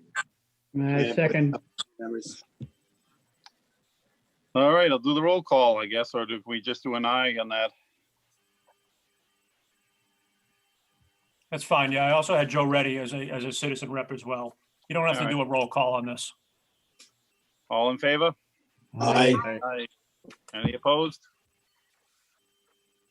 You got it. All right, meeting minutes. Anybody have anything to add to these? I kind of reviewed them. I haven't found any issues with them. I didn't submit any, Henry. Meeting, oh, so it's on the thing, but not, yeah, all right. Yeah, I had high hopes to present them to you. Under old business, I got just a couple quick questions for Evan. I know over on the Turnpike Road where they took and got rid of the 55 and older, and I can understand that, the legal answer that they came up with. But the question I have is, we had a agreement with them, and from what I understand, it's a give and take. So they've taken part of the agreement out. How does that affect us going forwards? So, we kind of had understanding, they legally got out of it, which I can understand. But I thought it was supposed to be kind of a partnership type thing. You give them extra density for X, Y, and Z. Well, they don't want X afterwards. Is there any recourse we have? Not with that particular project. No, but I'm thinking if we're negotiating something in the future, but I'm trying to learn that we don't get bid again. Yeah, so I think you've articulated this a couple of times where the board needs to, particularly on these overlays, the board needs to be a bit more strategic in how it deliberates or justifies waivers, special permits, things of that nature. And I do agree with you. I think the board, I don't want to speak for the entire board, but I think we've learned a number of lessons, each time we approve a project. And that's certainly one of them. Projects changing from rental to ownership is another one. The inclusionary payments is another one. I think the challenge with the board is each project is unique and different on its own merits. And I think that's how the board is rightfully so negotiating, so to speak, based upon the uniqueness of each project. But I would encourage the board, if you have a preference and you feel strongly about it, to try to continue to negotiate. I think on some conditions, such as the senior one, I think the board knew with a certain degree of confidence that condition was unlikely to be legally enforceable. But there are plenty of other, as the board knows, plenty of other opportunities to negotiate, or at least ask the question. I think tonight someone asked the question. If you don't ask an applicant or proponent, and you never know if they're willing to discuss the opportunity. All right. And I think that's about it. Henry, can I ask something while we're on the topic? Sure. I want to bring up probably an unpopular subject, but it is again about parking. So for example, the project here is able to go for a 50% reduction. Again, we discussed a little while ago that it was probably given that reduction due to the fact that we had that parking lot. We don't know for certain. But how do we go back and look into that? Because let's talk about reality. I don't know about some of the people that they might not live in this town. You know, they work here and they're good at what they do. But if you go out to eat in this town, you live here, you drive around here, you're going to know that there's not going to be much parking. And I really think we're setting ourselves up for failure. We're setting the businesses up for failure. And we're setting up the neighborhood for problems. So how do we go back and take a look at this parking and the parking reduction and see if it's still something that we want to keep in there or should be in there? Well, I think that the thing we have to do is start with the Center Village Committee. Yeah, And the talk Cen- to them. And the Center Village Committee has been discussing this. They had a brainstorming session with the town manager. And then among themselves, my suggestion is let me send out to the planning board the parking study so you can understand what's on the ground. And there's a variety of factors associated with how you deal with parking. So for example, there are municipal lots, the library, the CCA, that are within close walking distance. Even the town common is within close walking distance. The Win Stanley Plaza, as the planning board knows, does allow for shared parking where the customer is doing business on their site. The other factor here is that there are opportunities, particularly with many of the private parking lots for shared and off-street parking. The Center Village Master Planning Committee has also discussed the notion of, what's the role of the free marketplace? For example, if there's a restaurant who doesn't have enough parking on site, they can obviously do a private negotiation for valet parking, shared parking, things of that nature. So my point to the planning board is, let me send you the report so you at least have the facts and the data that calculates, how many parking spaces are physically located either within the Center Village district or a close proximity to the Center Village district. There are some who believe that there are enough parking spaces. It's just a challenge of people don't want to walk. The other final thought I'll mention to you is that the Center Village has discussed this. As part of the Center Village being redeveloped and there being more pressure on parking, there may be a need or an opportunity to work with the business owners to ask them to have their employees park at satellite facilities. We know that many of the employees park as close to their place of business or place of employment as they possibly can. And that obviously is problematic. If you're a business owner, you would hope that they would instruct or strongly encourage their employees to park a little bit further away. So there's a variety of items that the town needs to discuss and figure out. So I fully agree with the planning board that it's not an issue that we can ignore, but I'm not suggesting that the 50% reduction is the sole problem of it or going to create a problem. I think there are other solutions that we need to discuss. So let me send that. I'll send that report out to you. Has the town ever thought about doing a garage? It would have been ideal if they ever partnered with these people and did a garage instead of a 5-story, but have they ever thought about doing a garage in the area, or is it just not busy enough? Not a garage, but Center Village has talked about potential acquisition of some of the remaining undeveloped or underdeveloped land in the center. The town has reached out to property owners, asking if they are interested in having a discussion. Thank you. I appreciate your info and I look forward to getting it. Sure. Evan, is parking something that the CPC can fund? No, they can fund parking where it's associated with open space. CPC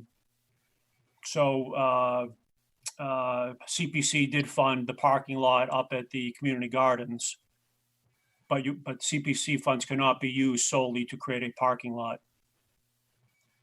Can it be associated with historic preservation? With it,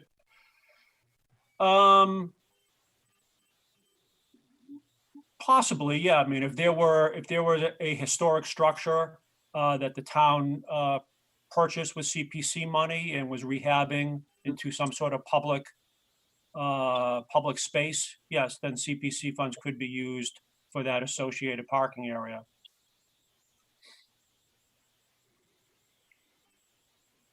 Thank All you. right.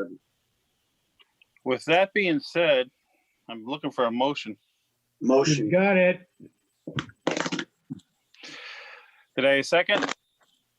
Second. All in favor? Aye. Have a great night. Thank You you. too. Good night, all.